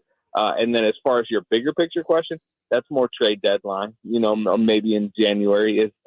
This is complete speculation, but if Herter looks good, can you flip a Herter for like a Cam Johnson, a Dorian Finney-Smith? Does that make sense? That to me, more January, February is when you can maybe get a bigger picture piece in that can maybe help with the length problem. Okay, Anthony, we're about a week into the season. I know you've already shared a few observations here, but what stood out to you in the Western Conference so far in this very, very, very young season? I went to Thunder Nuggets on that Thursday opening night. Thunder look good right now. I mean, I know this isn't like breaking news, like, hey, Thunder probably going to win the most games in the West, but they went in there, no Hartenstein yet, no Jalen Williams, they had no backup center going against Jokic. And I was even talking to Thunder people pregame, and they're like, this could be really tough. We think Denver's going to come out motivated. If Chet gets in foul trouble, we don't have anyone to guard Jokic. And then Chet outplayed Jokic. Russell Westbrook and that Denver bench looked rough, and the Thunder blew them out in Denver, and then the Thunder, blown out two other teams since then. They just, to me, look like the runaway West favorite in the regular season, at least. And then the flip side of that is Denver looks shaky right now.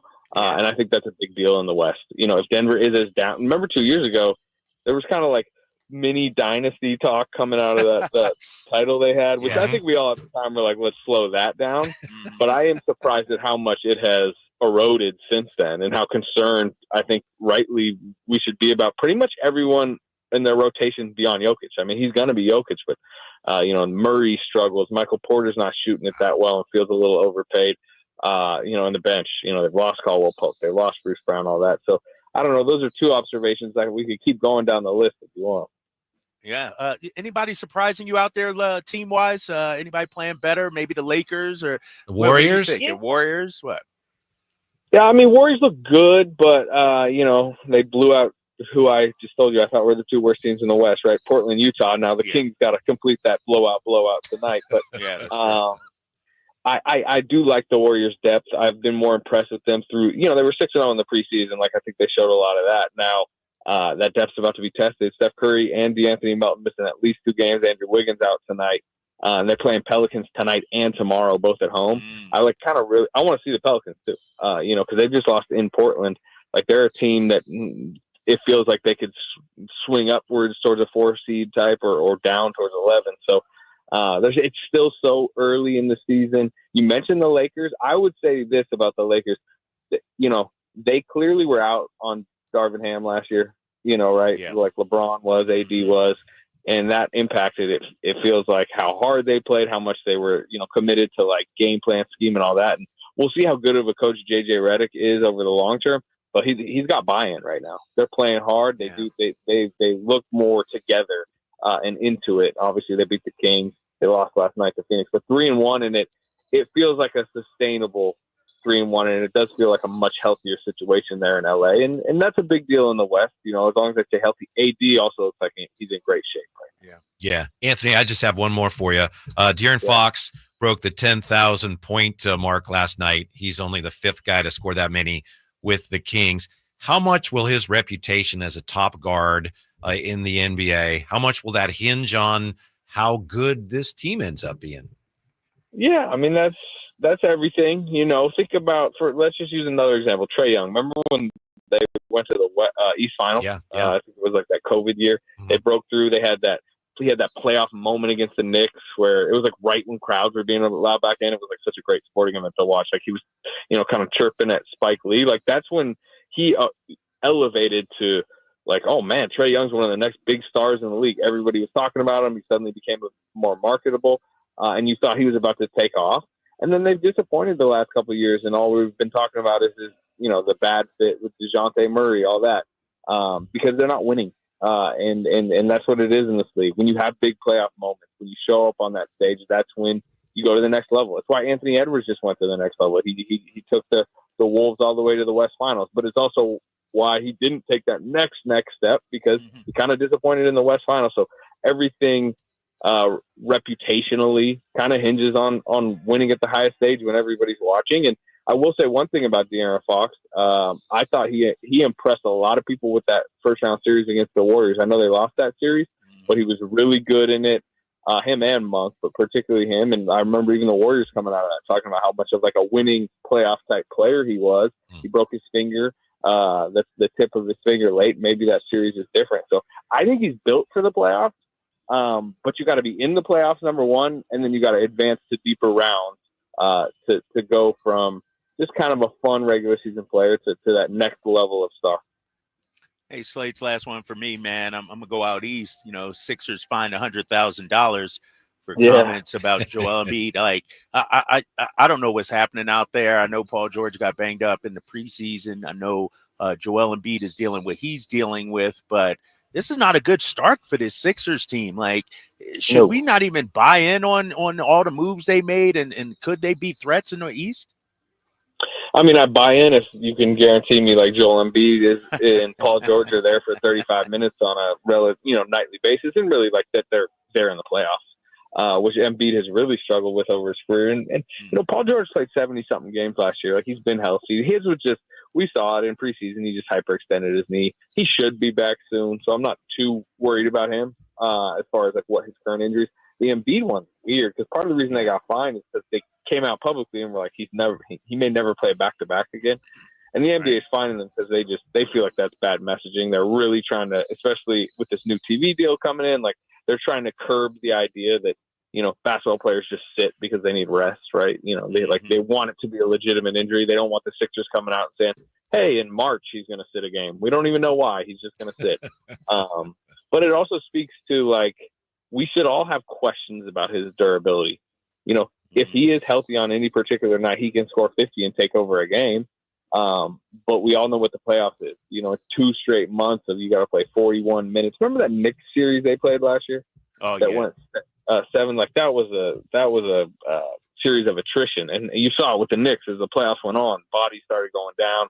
Brunson was just kind of run ragged, and they ended up losing. So to answer your question, I'm not buying in that like Joel Embiid is going to have a marathon playoffs where he's, ready for the entire thing. Even if he might have a 50-point night, sprinkled in there. So I'd be concerned. Anthony Slater, read all about it in The Athletic. Great NBA coverage. He's with us every week during the season. Thanks, Anthony. We'll talk to you soon. All right, fellas. Yeah, we appreciate it. By the way, in the chat too, there are some people here talking about, hey, he knows a lot about the Warriors. Is there a bias there? Anthony Slater has been covering the Warriors for many, many years, so he knows a lot about them. He's been covering them. He literally lives in our area. He literally lives here. Yeah, so, right up the street from me. Not too far from me.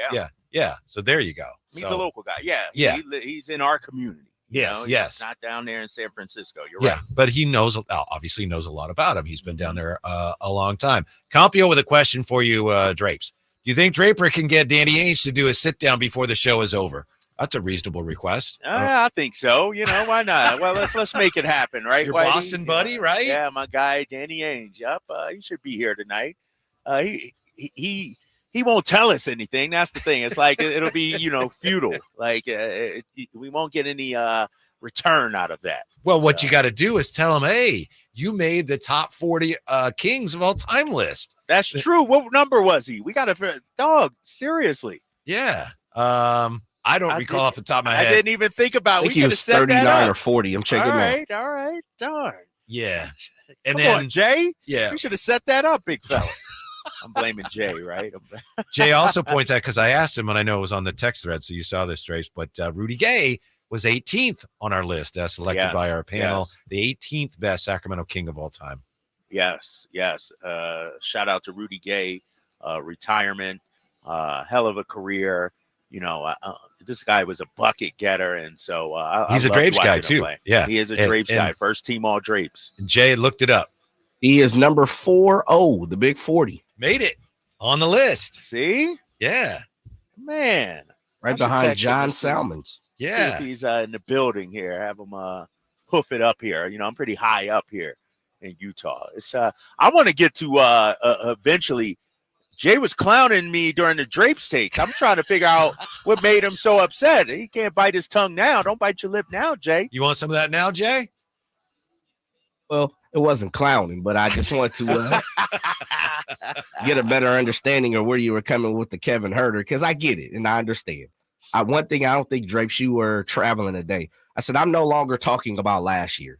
I'm always talking about this year when it comes to the Kings. Yep. And so with that being said, it's a twofold. It's kind of a good take, bad take.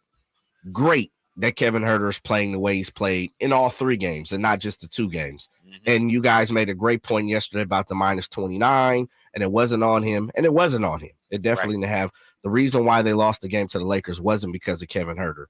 But this is the other point, fellas. If we're celebrating this hard, and I'm not saying we're throwing parties and we're popping confetti like the Lakers, right? like the Lakers, right? I was wondering if you're going to go where there. I was going, right? Good for you. Because one thing, let me say this, and I sent you guys something. They taking shots at my boy Drapes. I know they going at me. I know they. Every time I see him post up, I go under the comments and people like, those yahoos, from the Kings, those 2 people tag them. Like, they want folks to tag Drapes and Katie. It's a cold game. Let me look at these comments, because you said look at the comments. They own your helmet. And you got some, some positive folks. But I said to this point, look how far, and excuse the way I'm saying this, but look how far Kevin Huerter failed, to the point where praising him for having good games. He's not having great games. He's not having, below standards, above standards. He's having average games, what he did 2 years ago. And so, to me, that shows me more in the form of all the reason why Keon Ellis should have played against the Lakers. All the reason why Keon should have 15 to 18 minutes, as Drapes talked about in the Drapes takes. And so I hope Kevin Huerter gets and does what he continues to do, by all means. No disrespect to him on the court, off the court. Like I said, I never talk about people's personal life. Please do what you possibly can in your life and on the court.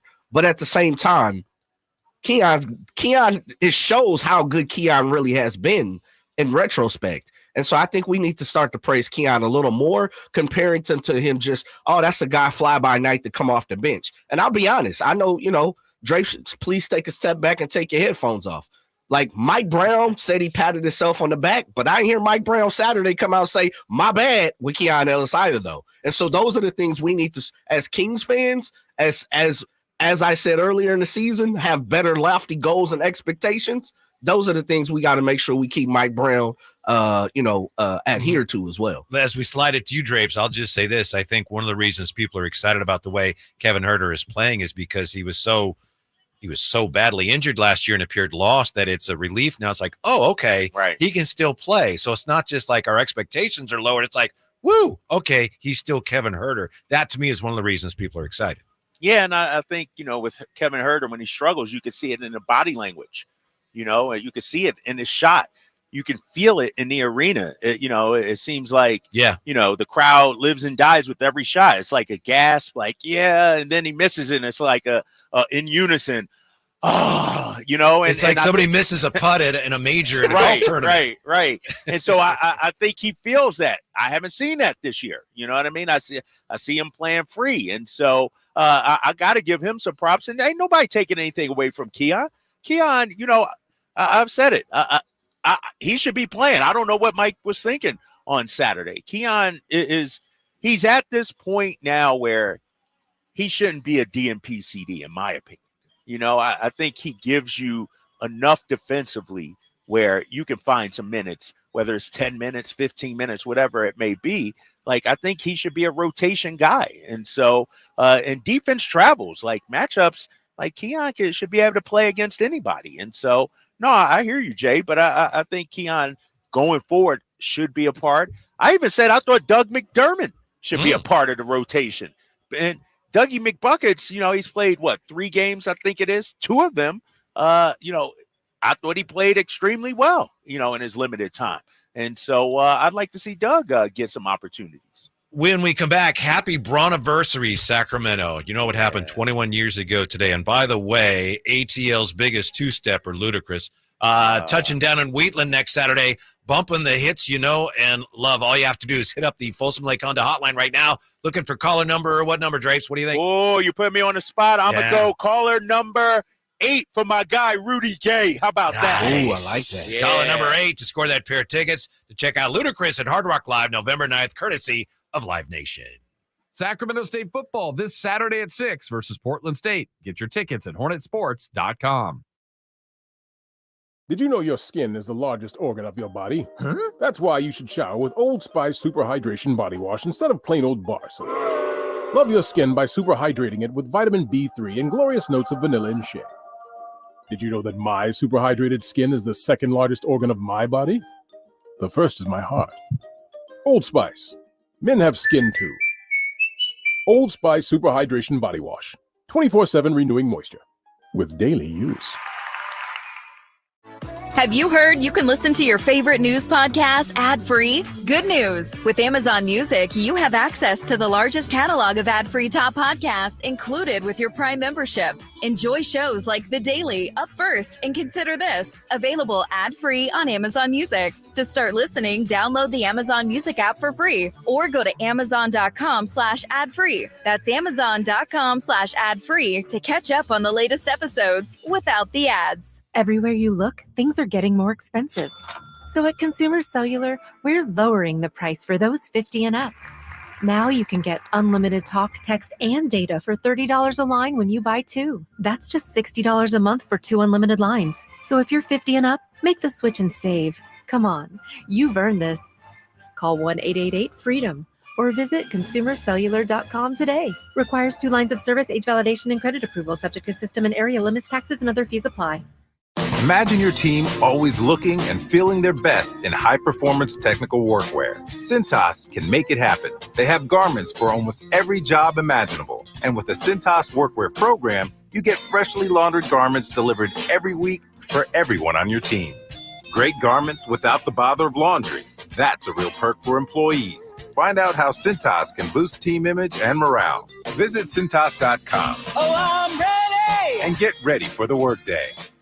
Power Business Technology is proud to be 100% independent, locally owned, and managed Toshiba copier dealer. Local ownership cuts out the red tape, allowing ourselves to never be too busy to personally answer the call when our clients need us. Recognized for excellence in service execution, training, and customer service, we're proud to be named a 2022 Toshiba ProMasters Elite Dealer. Contact us today for all of your business printing needs at 844-POWER-BZ. That's 844-769-3729, or visit us at PowerCopier.com.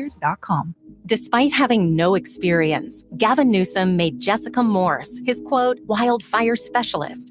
The result? Under Newsom and Morse, insurance rates and utility bills skyrocketed. Millions of dollars were slashed from the state's fire prevention budget, and they were even caught lying about their record, while millions of acres burned and families lost their homes. Now Gavin has chosen Jessica Morse again, this time to run for Congress. We have a better choice. Kevin Kiley. As our congressman, Kevin Kiley has worked across party lines to secure millions for wildfire protection and expand water supplies. And Kevin Kiley's bill to protect Lake Tahoe will bring up to $415 million home to our district to reduce the threat of fires and restore the ecosystem of the lake, delivering results and making a difference. Let's keep Kevin Kiley working for us. I'm Kevin Kiley. I approve this message. Paid for by Kevin Kiley for Congress. It's Capital Casino, Sacramento's #1 poker room. And guess what? Primetime football is back. Capital Casino is giving away $500 per game in high hand bonuses for every Sunday, Monday, and Thursday night primetime game. As always, offering the best food, the best service, and the best action with the most variety of games in the region, conveniently located in downtown Sacramento. So check them out, Capital Casino, and always remember to gamble responsibly. 1-800-GAMBLER. Golf to Go is brought to you by the Hagen Oaks Golf Super Shop. Here's Frank LaRosa. According to Dave Pells, most golfers don't allow for enough break on putts. During your next round, mark your scorecard, whether you missed putts above the hole with an A or below the hole with a B. If you have more Bs, add more break until you have an equal number of A and B misses, and you'll make more putts.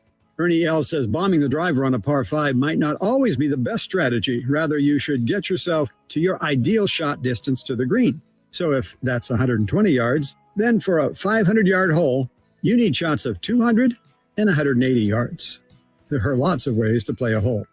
Bobby Jones said a leading difficulty with the average player is that they totally misunderstand what is meant by concentration. They may think they're concentrating when they are merely worrying. Jones and all the great players knew that the game is played in the 6 inches between your ears. If that's your golf to go, I'm Frank LaRosa.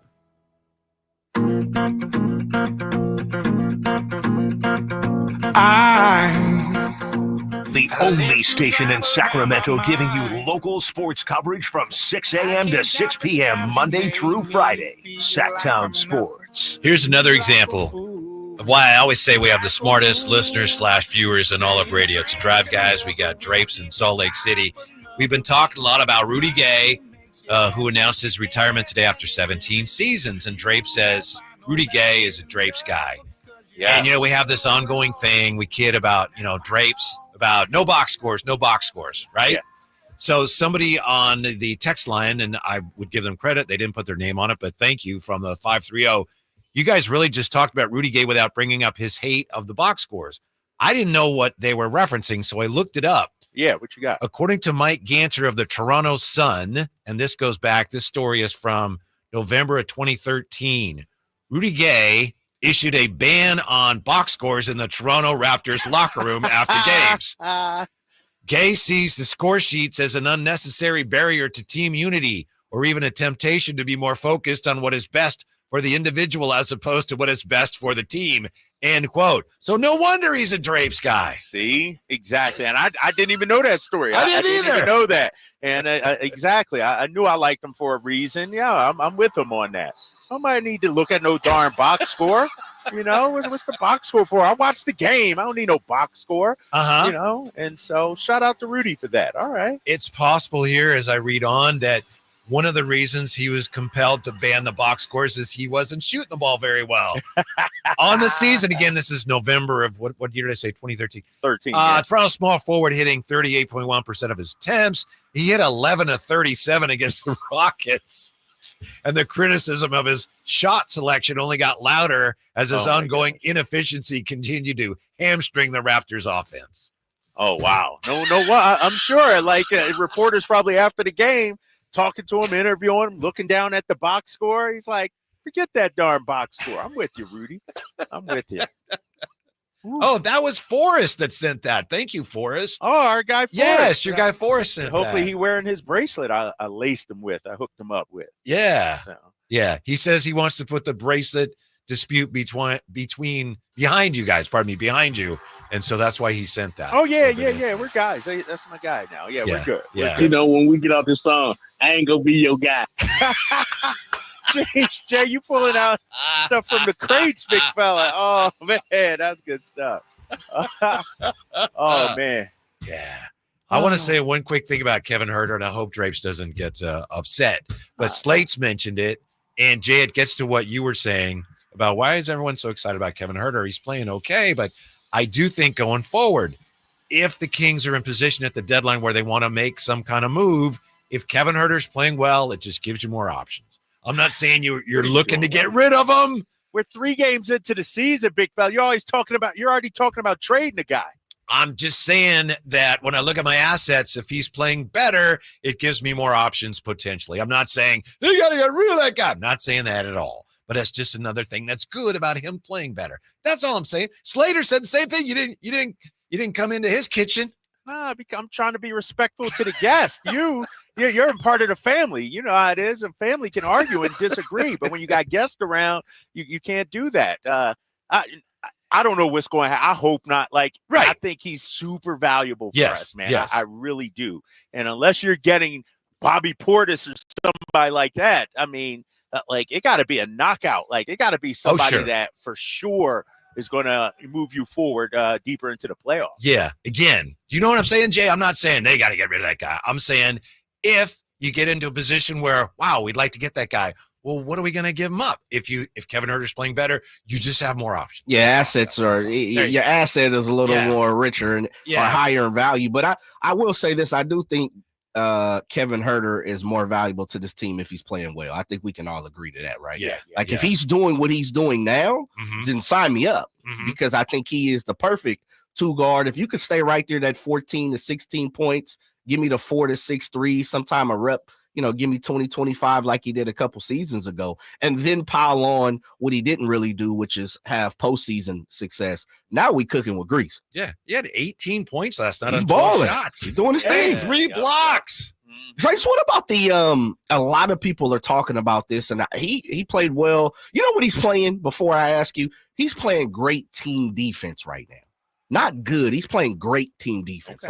His hands are everywhere. His length. Long, his length, which, I love a wingspan seems to be longer than what I remember. And maybe just because he hasn't been on the floor that, for a while. But what's your take getting to see him? And I've only saw the first game in person. I didn't go to last night. Of course, they were on the Lakers. You got to see it all 3 games.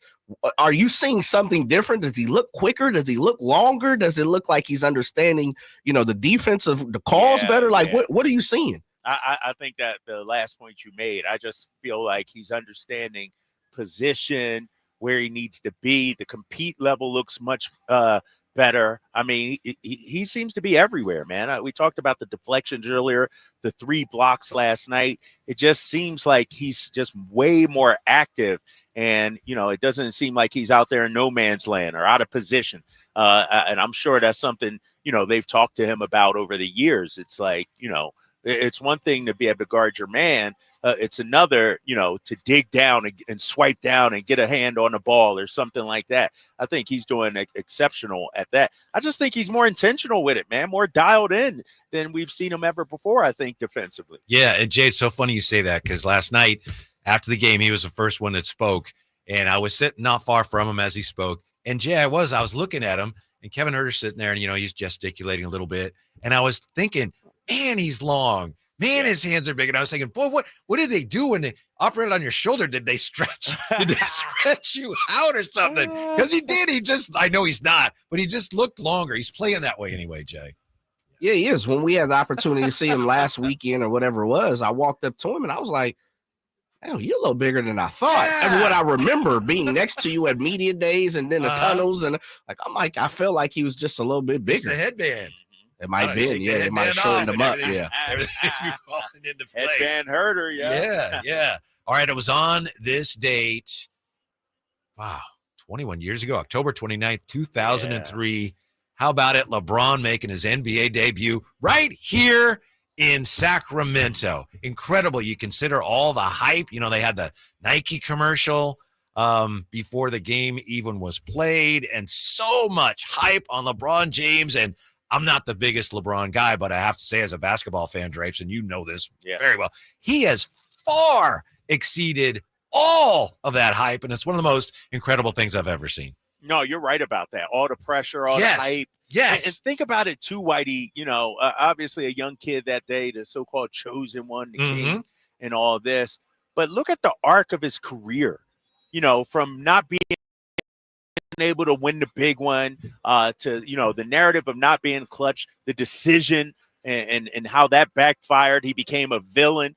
Throughout it all, the dude has somehow persevered and had a arguably the first or second best player ever. I mean, it's remarkable to see. And last night, Father Time looked like it caught up with him a little bit, obviously, but no, man, nobody thought that he would actually. We knew he'd be good, sure, but not like great all time, like historic. And I always maintain with LeBron James, his impact is greater off the court in terms of moves around the NBA, player contracts, player empowerment, if you will. Players brand outside of basketball, off the court. Like this guy moves, man. LeBron is I say it all the time, like he's his own GDP, gross domestic product. Like he's his own entity, man. And everywhere he goes out, there's crowds, media members. Like he's put money in ESPN's pocket, some of their analysts in their pocket. I mean, it's been tremendous to see. And so and through it all, he's been scandal free. Yeah. Like think about that, man. In today's day and age where cell phones are everywhere, pressure is everywhere, everybody wants a piece of you.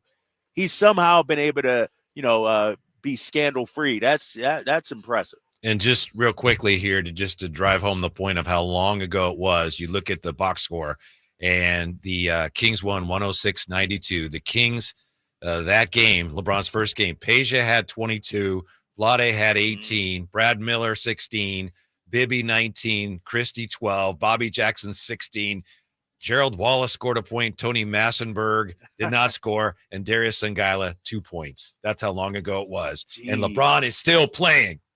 Tony Massenberg. Yes. I haven't heard that name in 20 years. Wow, you're right, man. And no, he's tremendous, man. He's a fun player to watch. Even, Saturday when he was breaking our hearts, it was like he was a marvel. You know what I mean? It's like, damn, this dude is still doing it at this age. And what's he turned? 40? In December, this year. Yes. Yeah, man. Yes. It's crazy, man. Speaking of trades, bouncing over to the 49ers for just a bit. Kyle Shanahan says we may be looking at this trade thing all wrong. We're back with that. Drive Guys, Sacktown Sports. Grab the keys to a new Toyota. Let's go! And go apple picking. Go to a football game. Go ghost hunting. Or not. This fall, get a low lease on the sporty 2024 Corolla, adventure-ready RAV4 Hybrid, rugged Tacoma, and even the new all-hybrid 2025 Camry. Grab the keys, come on, let's go. Toyota, let's go places. Offer available to TFS buyers with premium-rated credit until 11/4/24. Don't let summer energy slip away. Live the active life you love year-round with a personally fit arch support system from the Good Feet store. Precision engineered to support all four arches. Good Feet puts your feet in a more ideal, comfortable, and pain-free position. And Good Feet arch supports are now HSA and FSA eligible. Book a free fitting at goodfeet.com or come in and get a free pair of OS First Performance socks. Free. Normally a $25 value at the Good Feet store. Not sure how much you know about Progressive Insurance. You may know us for insuring your home and auto. You may know a couple of our commercials. But what you may not know is that since 2013, Progressive has been honoring veterans with vehicle donations through the annual Keys to Progress Veteran Vehicle Giveaway Program, giving back to those who gave so much. Now, you probably didn't wake up today saying, I really wish I knew more about Progressive Insurance, but this seemed like the type of thing people wouldn't mind hearing about. Find out more about how we're dedicated to our customers and communities at Progressive.com. Progressive Casualty Insurance Company and Affiliates. Did you know that Wendy's has any size soft drinks for just $1? Yeah, any size, anytime. Like $1 Coke, $1 Sprite, or even $1 strawberry Fanta. Okay, could we maybe switch up the sound effect? please, 'cause I'm losing it. Wow, no, not that. Any size soft drink for just $1? Gotta be Wendy's. Limited time only. Price and participation may vary. A la carte only. Not valid in a combo. Exclusions apply. There's no need to be scared of auto maintenance this October. Your local Jiffy Lube has just the treats you need without the tricks, like fast oil changes or wiper blades for the upcoming rainy season. Serving greater Sacramento area customers since 1984 with over 30 convenient locations to choose from. Open daily, early at 7:30 and open past 6 p.m. at most locations. Just visit jiffylube.com to find a location near you and valuable coupons to save money too. Ready to pregame your next big arena event? Head to Beach Hut Deli, a Sacramento tradition for over 40 years, where aloha is served daily. Located just steps away from the arena, whether it's game day or concert night, it's the perfect spot to gather with friends and enjoy amazing sandwiches. Are you planning a bigger get-together? Beach Hut Deli offers endless catering options to bring those delicious flavors to your next party or event. Beach Hut Deli. Good vibes, great food, and epic times await. Hey, everybody, it's your boy Kyle Draper. Drapes for Mercedes-Benz of Stockton. Now is the time to buy or lease a Mercedes-Benz van for sale. They have Sprinter vans. You could turn it into a worker cargo van, a worker passenger van, or just a plain old passenger van. They are fully customizable. And one of the things I love about their Sprinter vans, because trust me, I had a chance to check them out myself. I hopped in the Sprinter van, and you guys know I'm a big guy, right? Well, I was able to stand up head to toe and fit perfectly. So if you're interested in the Mercedes-Benz Sprinter van for your business or just your personal needs, now is the time to head down to Mercedes-Benz of Stockton. They can help you find the configuration that best suits your needs. Plus, you can take advantage of the huge tax breaks before year's end. Take the short drive down I-5 or go online anytime at mbofstockton.com. That's mbofstockton.com, and tell them your boy Drape sent you.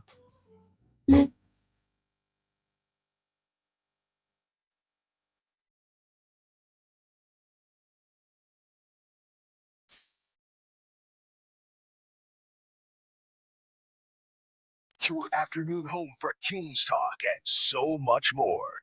The Drive Guys on Sacktown Sports. Kings taking on the Jazz tonight. We've got Drapes in Salt Lake City where he's trying to get Danny Ainge on so he can tell Danny Ainge that he made the list of the top 40 Sacramento Kings. Danny will be delighted. How's that going, Drapes? Efforty. That's what we say, right? Efforty.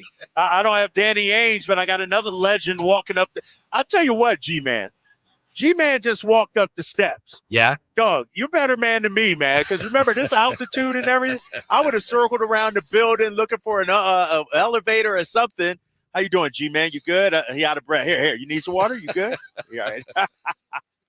G-Man just can't. I'm telling you, it's freezing in here, first of all. Like, they got the hockey team here now, so the ice is underneath. And so that's why I got the parka on, the jacket. That's why I put it on, because it's cold in here right now, man. Yeah. It's no joke. So, yeah, let G-Man get himself together there. Sharks with the victory over Utah yesterday, by the way. Oh, yeah. Right. Was that their first win? I don't. Yeah, that was. Yeah. I didn't know that was the first one. Goodness gracious. I jumped on the mic like, yeah, go get it. Yeah, Sharks doing their thing. Like, never mind, my bad. Winnie with the goaler, though, you know. Oh, okay. Oh, man. So what's up, fellas? I got the G-Man here. You better now, G-Man? You good? G-Man all right? Yeah, he's all right. Okay. Drapes, are you real quick, Whitey? Because this is another question I want to ask, if you don't mind. Yes. Do you have your eye quietly on John Collins tonight, Drapes? Ooh. That's a good question, Jay. I don't, but I need to talk to somebody about John Collins. You know, like what's going on with this guy? Like, you know, he's my guy, man. I'm a big John Collins fan, and so. You want me to put my scouting hat on, if you will? Yeah, because my advanced scout hat. I'll be honest. Last night I was sitting down watching the game, and I was intently watching Jeremy Grant to see if I saw something, thought about it. Like, okay, I like what I saw. I didn't come away impressed. I didn't see it. You got shut down. And I know it's Keegan, but I just didn't like the way his flow of the game compared to like what the Kings are kind of looking for. They had him playing some cards last night too. Yeah, watch John the Baptist, they call him. Watch him tonight. keep an eye on him. He gives us problems, man. It's I don't know who's going to guard him. Is he in the starting lineup? Is that a Keegan Murray kind of check? I don't know, but he's I like that guy, man. I think he's a solid player, and it seems like he always gives us some sort of problems. I think he came off the bench last night for him, if I'm not mistaken. So yeah, but anyway, they got that injury to Taylor Yeah. Hendricks. You saw that last night? Oh, I didn't man. look at it. I heard about it, and I gruesome, just dude. not It was one that I gruesome. wanted to look I at. saw it. It was rough. Yeah. Yeah, Well, we'll see what happens tonight. I have to thank Alan Stiles because last night, that first half, kind of the middle part of the first half, wasn't the most entertaining basketball. So I'm sitting next to Alan in the media section. He had his laptop. So we're watching the World Series, and we're watching the Bears and the Giants, and the Giants somehow made that a close game. And I just see this so far this season. There have been 67 NFL games decided by 7 points or fewer, which is the most through week 8 for any season in NFL history. So keep that in mind. We go through our picks, and anytime you see these big spreads, there have also been 57 games decided by 6 points or fewer, also the most through week 8 in NFL history. Now, there used to be fewer than 32 teams, so there were fewer games each week, but still, since the NFL went to 32 teams in 2002, there have never been so many close games in the first 8 weeks of the season as there have been this year, Drapes. Parity, right? Big fella? Parity. you know? Yes. And I'm going to throw injuries out. I feel like everybody's dealing with some major injuries so far this season. But that's what the NFL wants, right? You want close games. You want contests coming down to the last quarter, last possession, if you will. And I wonder, like, let's say a team like Carolina, let's say, or Jacksonville, how far off are they from being borderline playoff? You know what I mean? Mhm. Like, I feel like the NFL, like, between Chiefs and then Panthers, there's a big gap. But that middle range or whatever, it's not that much separation out there, I don't think. No, I agree with you. The gap between the very best and the very worst has never been narrower. Right. But you mentioned the Panthers, and the 49ers have some issues at wide receiver. People have been wondering, are they going to make a trade for a receiver? And I think it was Ian Rappaport reported that Panthers go nowhere. They got Deontay Johnson. Kyle Shanahan loves Deontay Johnson. Maybe there's a match there, but the Ravens traded for him today, and the Panthers are paying most of Johnson's remaining salary in the deal. So if you're a 49er fan, How come we couldn't do that? Yes. How come Niners fans couldn't do that, right? Yes, the trade was Johnson and the Panthers' 6th-round pick for the Ravens' 5th-round pick. So it's not like they That's paid nothing, really. King's ransom. Yeah. Right. Yeah. Are you surprised nothing's gotten done yet? Like, I'm watching all these teams wheeling and dealing, Buffalo, Kansas City, Ravens, all these challengers, contenders, and the Niners just sitting there with their hands, under their seats there. You Yeah. know? Like, are you surprised they haven't done anything yet? I'm not surprised they haven't done anything yet. I don't know about you, Jay. If they don't do anything and the deadline comes and goes, I will be surprised. I think right now it looks like they're looking at the receivers and going, yeah, we will be all right. Yeah, I don't know if they're right. But yeah, I'm that's with what you. he's I like, think I patent everything you just said. I would also add in they believe they're going to get a couple of their guys back too soon. So Yes. that's the other part. Kyle Shanahan said this about the trade deadline because, a lot of us have been thinking, well, they need help at this position or that position. And Kyle Shanahan says, it doesn't matter so much what you need. You just look at players and see if they can help you. So they're not looking necessarily at, well, wait, what do we need? Quote, it's not necessarily just to try to address certain positions. You look at what's available that you think can help your team get better. And if there's anything out there that's available that we think can help our team get better in the immediate without hurting us for the future, that's something we always look That's into. nonsense. You think that's coach speak? Yeah, I'm going to jump in there for Drapes before Drapes even says that. That's what he said. I'm going to admit that. That's nonsense. Yeah. Well, who's out there? Can they help us? No. So you think they have to look at the defensive line, right? Yeah, of course. I mean, if that's the case, if you look back at what the 49ers have been doing over the last, since John Lynch has been around, they're not just, we don't need a receiver, let's just go grab a receiver. No, they always look for the same places they're in need. That's nonsense. Yeah. Right. Coach speak, like, get it done, Well, everybody, like I said, everybody else is making moves. You can't tell me ain't no players out there that can help you right now. Like, what's the hold up? Yeah. If McCaffrey comes back, And we'll get to that. It looks like they're expecting everything's on track. Does that make it less important for you to get a receiver because he's so much a part of the passing game? I mean, I don't think receiver is definitely at the top of the list. And yes, I think you throw in a McCaffrey, he becomes another weapon out of the backfield. You look at, the question is Juwan Jennings going to be healthy? Like, what's his deal? He's banged up too, and so with that being said, even if McCaffrey comes back and if Juwan Jennings is still an issue, I do think you still need to go out there and get a wide receiver. But if Juwan is A-okay and if he's good to go, then, maybe it's not as much of a priority. Here's what Shanahan said about Christian McCaffrey. So is this Shanny speak that we need to, translate, or is this all on the level?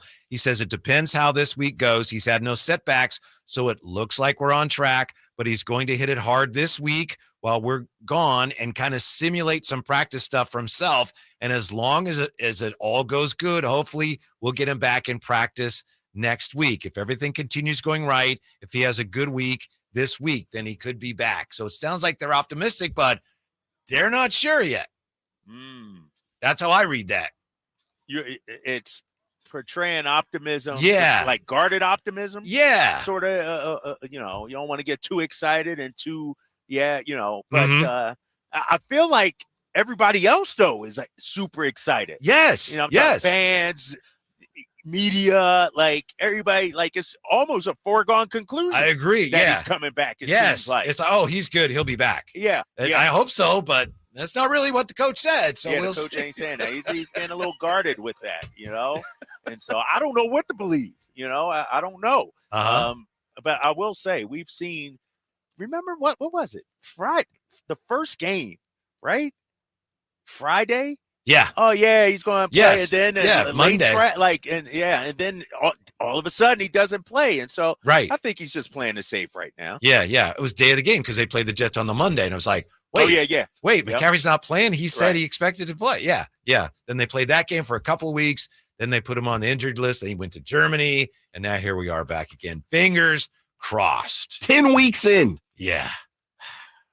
After the bye and him coming back. 10 weeks in. Yeah. By the way, speaking of receivers, real quick, I didn't realize this. I think they had a graphic, but this is incredible. George Kittle, he now is third all-time in 49er franchise history in receiving yards. George Kittle is third behind Jerry Rice and T.O., and he passed Dwight Clark. That's incredible for a guy who is always hurt. Yeah. That's amazing. Always hurt. And, at that position, because the Niners have had some good wide receivers, in their history. And so, no, he's a future Hall of Famer, man. My respect level for George Kittle went up this past week. Like what he did against Dallas in that second half. I'm like, man, this dude's a beast right now. And so I got to give him a shout out, man. He's been impressive. And I know it's not easy for you to do with the 49er, is it? Yeah, good but for you. I'm unbiased, big fella. When we come back, what does De'Aaron Fox have to do to become the greatest Sacramento King ever? We got Dre's from Salt Lake City as we roll on Sacktown Sports. Robinhood is introducing forecast contracts so you can trade the presidential election.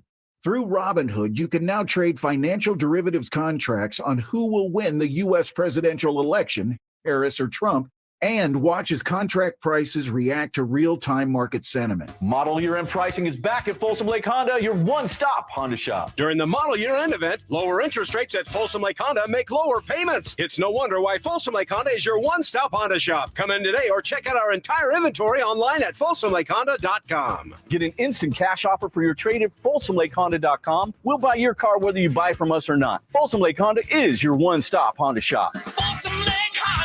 Go to folsomlakehonda.com. Your one-stop Honda shop.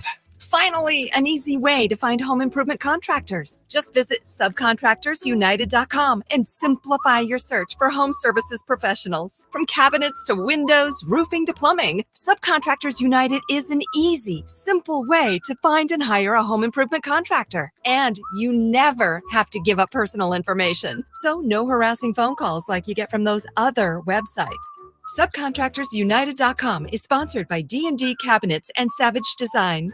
When it comes to fighting for families and protecting kids, no one works harder than our Assemblyman, Josh Hoover. A member of the Bipartisan Problem Solvers Caucus, Hoover has worked across party lines and proposed tougher penalties for fentanyl crimes, stricter sentences for drug trafficking near schools, and RILA's law to make sure anyone who abuses a child is held accountable. A former school board member, Josh has fought to support school police officers, prohibit homeless encampments near schools, and increase funding for school facilities. Josh Hoover knows that families have been paying more for everything from gas and groceries to utilities and insurance. In the Assembly, Josh is working to provide relief to families, reduce the cost of housing, and stop Gavin Newsom from raising gas prices even more next year. Josh Hoover is making a difference for our families, our community, and our future.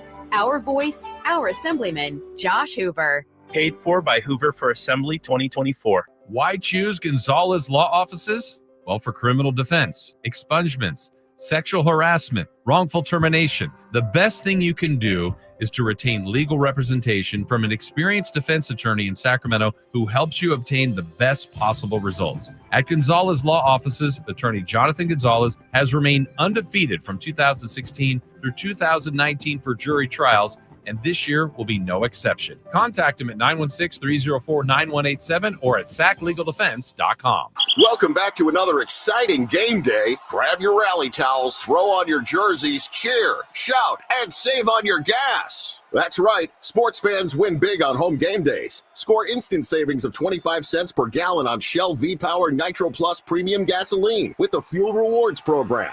And that's a victory for you and your tailgate team. Download the app, join the Fuel Rewards program today, and game on. Restrictions apply. Limited time. At participating Shell stations. For more details, visit fuelrewards.com. KHD1 Sacramento. KYMX HD3 Sacramento. From the Power Business Technology Toshiba Studios, Sacktown Sports 1140. Like the beam for Sacramento Kings. We the beam team, hey. Like the beam for Sacramento Kings. Like the Live and local, it's the Drive Guys. Watch the show on youtube.com/Sacktown Sports 1140. Or listen on the Sacktown Sports app.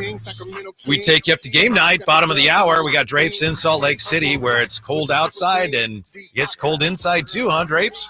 Yeah, it's this hockey ice down here, man. It's like, it's too early in the season to be freezing like this. Like, if this was January, I get it, February, but October ain't even Halloween yet, and I got the park on. It's crazy. Yeah.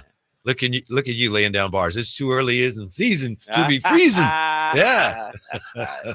I didn't realize, because I don't go into a lot of arenas where there's ice hockey. It actually gets pretty cold in there with the ice underneath the floor, huh? Yeah, it's no joke, man. It's and you can't turn the heat up, obviously, because you got the ice underneath. So it's and I've been here, recent years, obviously, and they didn't have the hockey team, and it's never been this cold. Once the hockey team got here, it changed everything. How nice was it for you to see them actually light the beam last night and to have DeMar DeRozan doing it? No, it was amazing, man. And, Whitey, did you say the whole game? You were there, right? Yes. You were there. Yes. How loud was that arena at the end with the light the beam? Yes. Chants? Like, that was like. It was. And it wasn't all the way full at that point, but it was still very loud. And I think they had waited, 192 days or something like that? Yeah. Since the last time we had lit the beam, and that crowd was ready for it. And so it was great. The one problem, and people have texted me and tweeted at me and stuff like that, on our NBC broadcast on postgame, we don't show the beam ceremony. What? Yeah, I know, right? Like, what? So DeMar DeRozan's first lighting of the beam, we didn't show it. And so I got to correct that. I got to talk to some of the people. Yeah, it's we dropped the ball on that one yesterday. That, like, we showed this outside shot of the beam that it's lit. Okay. But not the actual. Gotcha. Guy pressing down. On the button. Well, that's how it is when SAC is lit. SAC is lit. It's funny. When I was walking out and saw the beam, I was thinking of Patrick Beverly. SAC is lit. But you know that it's SAC. Yeah, well, you see those, and they're, once you've seen one, they're cool, but you've seen one, you've seen them all. But I thought last night with DeMar doing it, I actually posted that myself because he had talked so much when he came here about, the beam, they light the beam. Yeah, it was really cool to see him light it the first time. So that was fun. Yeah. Oh, so you got the video too? I saw a number of people, Chris Watkins, or who's our boy over at Fox Sports, Sean Cunningham. Yes. I gotta check out your angle too, man. Yeah, that was really cool. And it was also great because, yes, the Kings finally win, but De'Aaron Fox becoming just the 5th player to score 10,000 points for the Kings. I got to just clarify that, and maybe I was the only one who was confused because when I saw that, Drapes, I don't know about you, but I thought, wait, C-Web had 10,000 points, but he only scored like 8,000 of them as a King. Even though he scored his 10,000th career point as a King, he didn't have 10,000 as a King. So that was very special for De'Aaron Fox, and he had some interesting things to say about that, and so did Mike Brown right after the game. Honestly, I forgot that I was actually close, but to do it at home and obviously to do it in a win makes it, even that much more special. So not a lot of people get to do that, and obviously the average span of an NBA career is like 3.5, like literally one contract. So being able to be blessed to be in the league that long and being able to put the ball in the basket that many times is definitely a blessing. Foxy, I mean, man, what a career. What he's done for the city of Sacramento, for the organization at such a young age to score his 10,000th point tonight. That should definitely be celebrated. So congratulations to him, Rasay, and the rest of the Fox family, because that's a neat milestone to hit at this point in his career. Now, Drapes, pardon me, I should know this, but did you get to talk to De'Aaron after the game last night? Yeah, we did a post-game interview with De'Aaron afterwards. Yeah.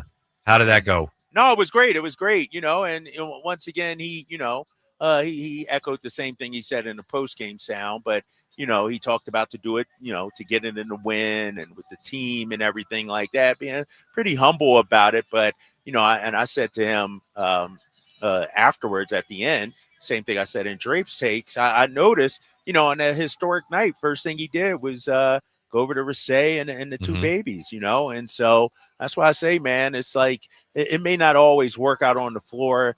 De'Aaron may not always perform that the way some people want him to, but for a star in Sacramento, what more can you ask for, man? This guy wants to be there, represents the city, is out and about. See him at Lifetime, see him around places, supports the local community.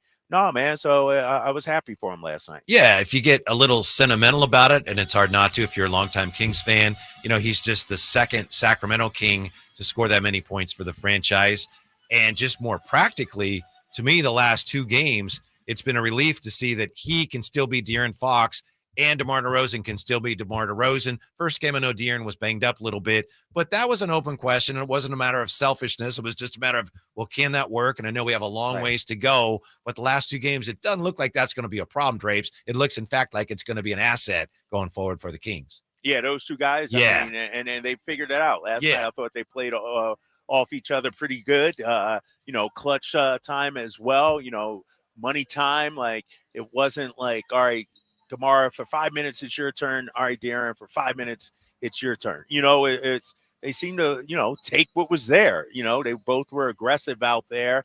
And, there were times where I was looking, I'm like, I don't know how you're going to stop this team. Like, when it really gets going and these, who are you going to, let's not forget, Keegan Murray can lace you, for a 3. And Kevin Huerter's now hitting 3s. And so offensively, I think this team is ready to take off. Well, and a lot of teams are looking at it like, well, it's not a matter of us stopping them, and they have to stop us too. Yeah. So, that's going to be the issue going forward. But this is, again, I know it's very early, this is a really big game tonight because the Kings have an opportunity to bank a few wins here and in the West, it being as competitive as it is. I know this is hardly a news flash, but these are really important games, and this is a tough one tonight, second of a back-to-back on the road, but this is a game the Kings really need. If they don't get it, it's not like the season's over, but this is a huge game tonight. Yeah, it is, and, the fact that Anthony Slater called them, the worst team, them in Portland, clearly the 2 worst teams. I'm looking at, Markkanen and Clarkson and things like that, players like that, and so this is one of those games where you get in late in Utah, it's cold, it's rainy, probably, don't feel like playing, but the mark of a true professional team, a true team that's ready to take that next step is you come out here and you handle that business. And that's what I'm looking forward to tonight. Yeah. You said it's cold. So are you going to get any snow? I know you're not going to be there long, but did you get any snow so far? Or are we just talking about no snow? Just like it's not below 32 or it's okay. But you can see it in the mountains, obviously, out here. But it's just rainy and cold, man. 38 degrees. Let me see what it is right now. It's chilly out here, and then you throw in the ice under the arena, and it's. I mean, I know it's first world problems, Whitey. I know if you're cold, like, you're cold. Yeah, grapes is 40 degrees. Woo, But like it's I'm outside. Not Kyle. That gets me every time, man. It's 45 and raining outside. Much colder inside, it feels like. Yeah. See, Drapes is a Californian now. You get 45 degrees and it get, some rain. It's like, throwing up your W now, Drake. Seriously, dude. I'm looking for some hot cocoa, some tea, a little hot toddy, something. I need something because it's freezing out here right now. What does De'Aaron Fox have to do, Drapes? He's on the path now, potentially. What does he have to do to become the guy that everyone points to and says, yes, that's the best, the greatest Sacramento King of all time? That's a great question, Mike. I think he has to continue to do what he's doing, but do it in the biggest of moments. He was well on his way 2 years ago. Clutch player of the year. Playing Steph Curry, out-dueling him for most of that series. Mm-hmm. So that's what he has to do now. I'll be honest. If we're going to consider him, the best player in SAC history, we got to make the playoffs. Yep. You can't be, just playing and get bounced out. No, you got to make the playoffs.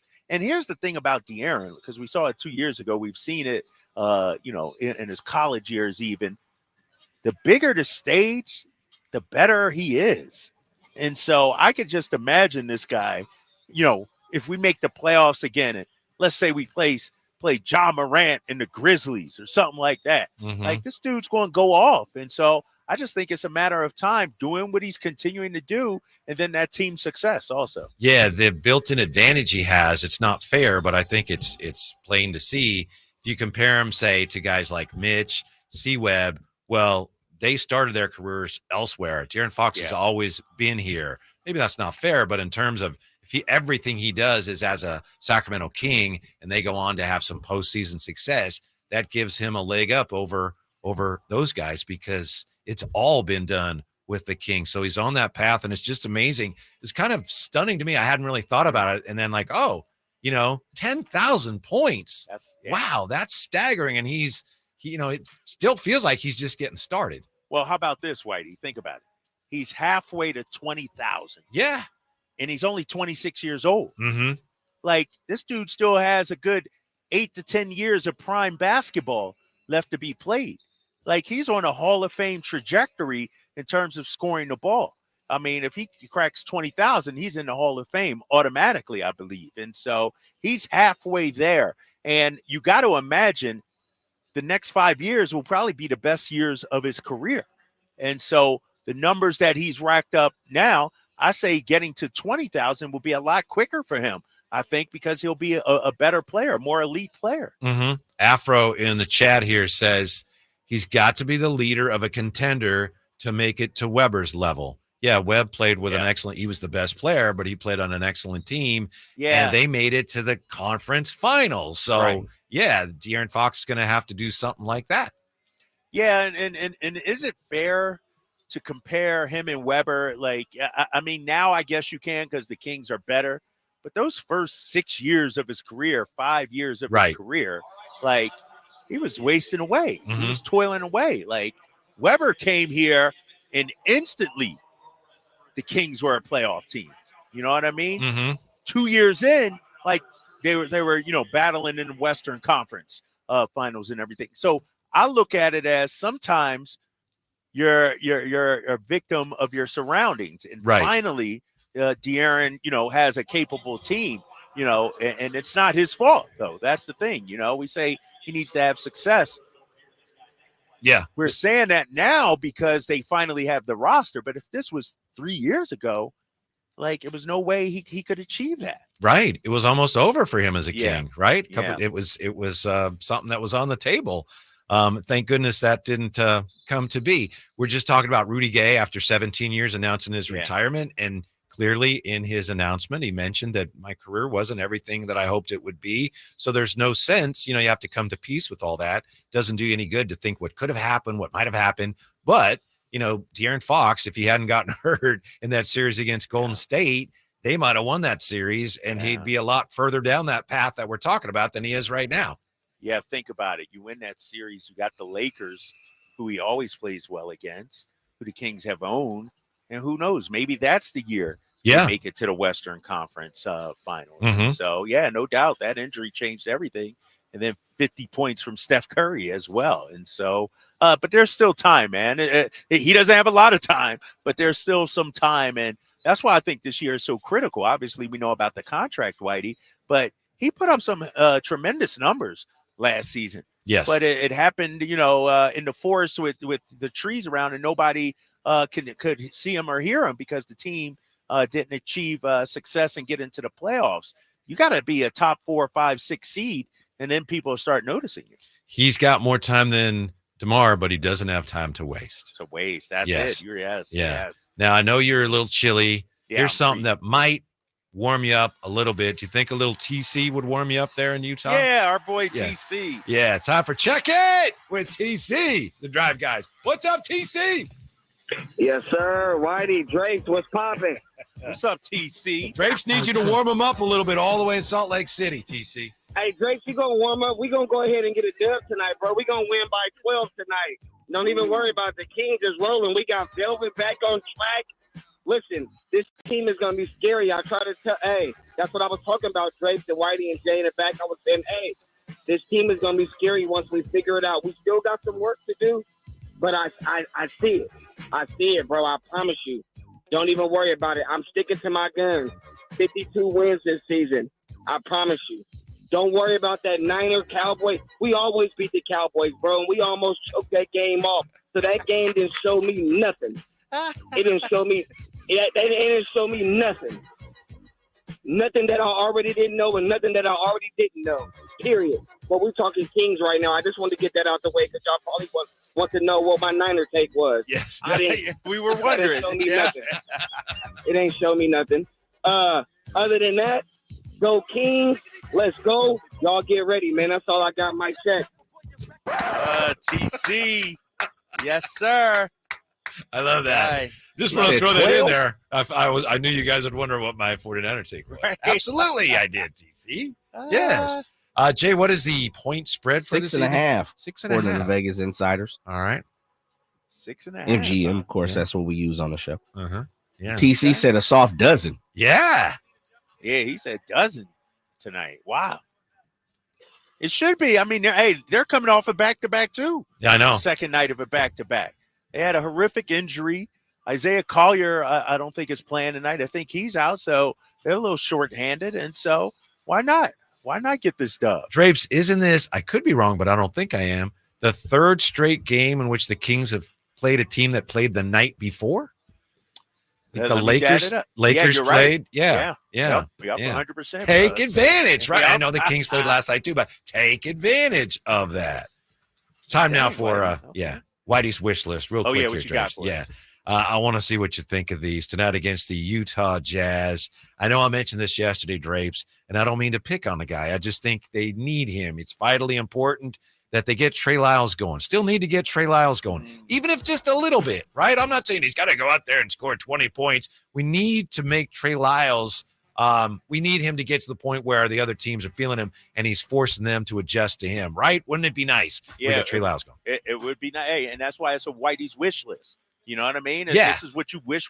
We wish we would get more out of Trey, get him going. Mhm. Only 3 points last night, 15 minutes, still trying to find his legs. You know, he did have the one, jersey rip, though, I thought was, mid-season for him. That was impressive. But, yeah, I'm with you. I would like to. And let's not forget, Trey played his first 2 years of his career. Right. So a homecoming, a little revenge game, if you will, for him tonight. Yeah. By the way, last week when I was at the Minnesota game with Jay and with Emran, Jay looked up that trade, and the Kings did pretty well in that trade. What was it, Jay? It was they got DiVincenzo and Trey Lyles for Marvin Bagley. Bagley the third. Yeah.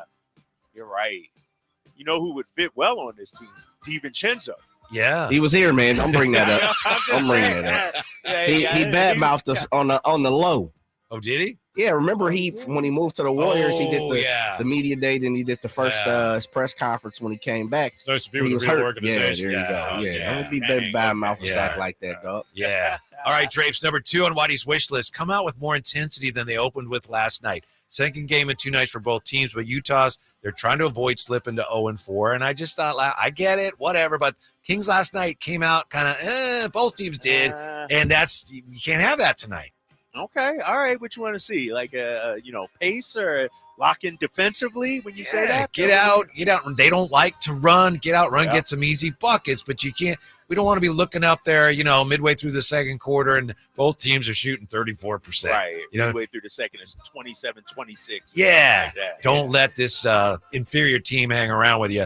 Finally, third and finally, defend without fouling. Utah's free throw attempts, I know we talked about this. Yep. In 3 games, 45, 26, 29. Third in the league in free throw attempts per game. The Kings are 6th. Now, as you pointed out, and thank you for pointing out, Utah doesn't make a lot of free throws, but we want to defend without fouling. Don't give them the freebies because otherwise they're going to have a hard time scoring against you. Yeah, make this team execute. Yes. Right? You know what I mean? Don't, like you said, don't give up the freebies. Keep an eye out on Markkanen, former All-Star, a guy that can go off for 35 at the blink of an eye. And so, no, I'm with you on that, man. Mm-hmm. Don't let him. And conversely, continue to do what you do offensively, getting to the line. Like, man, if you could get those freebies and limit theirs, that's a big way to win there. Absolutely, and that's Whitey's wish list. Brought to you by Uncle Milt's Cheese Beer. It tastes grated and it's less filling. Uncle Milt's Cheese Beer Light. We appreciate their sponsorship. So, is that a real thing? Nah. So no. I was about to say, dang, man. Nah. That's all. You might as well get Homer Simpson's Duck Beer to sponsor yours. What if I could? Yeah, it's coming shortly. Don't tell Drapes. Don't worry about it, Mercedes, man. Mercedes, man. So John Collins is a guy to watch tonight, you think, huh, Drapes? Yeah. John Collins, athleticism, plays above the rim, crashes the glass on the offensive end. Somebody to keep an eye on. Also keep an eye on Jordan Clarkson.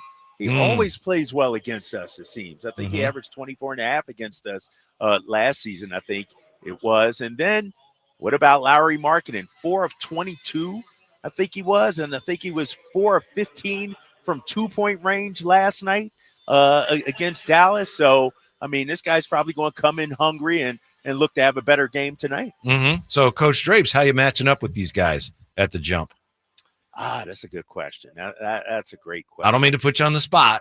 Yeah, I saw the Kings matchup and how they plan on guarding these guys in terms of starting the game. I got De'Aaron Fox playing at the 1 spot, probably Keontae George. Boy, I like him. He's a good player. He's a bucket, man. Yeah. This is a guy that no doubt can fill it up. I'm with you. He's sort of underrated, if you will, too. Nobody's really talking about him, but I think he can go out there and get it. Who else here? Let's look at the rest of the matchups. Depends on who's starting for Taylor Hendricks, with his out. Yeah, Let's say it's John Collins. Let's say Keontae George at the 1, Colin Sexton at the 2. I think they'll have Kevin Huerter guarding Colin Sexton. All right. Which is something to keep an eye on. Yeah. Sabonis on Walker Kessler, Keegan on Lauri Markkanen. Yeah. And DeMar on John Collins. That's the matchup I think.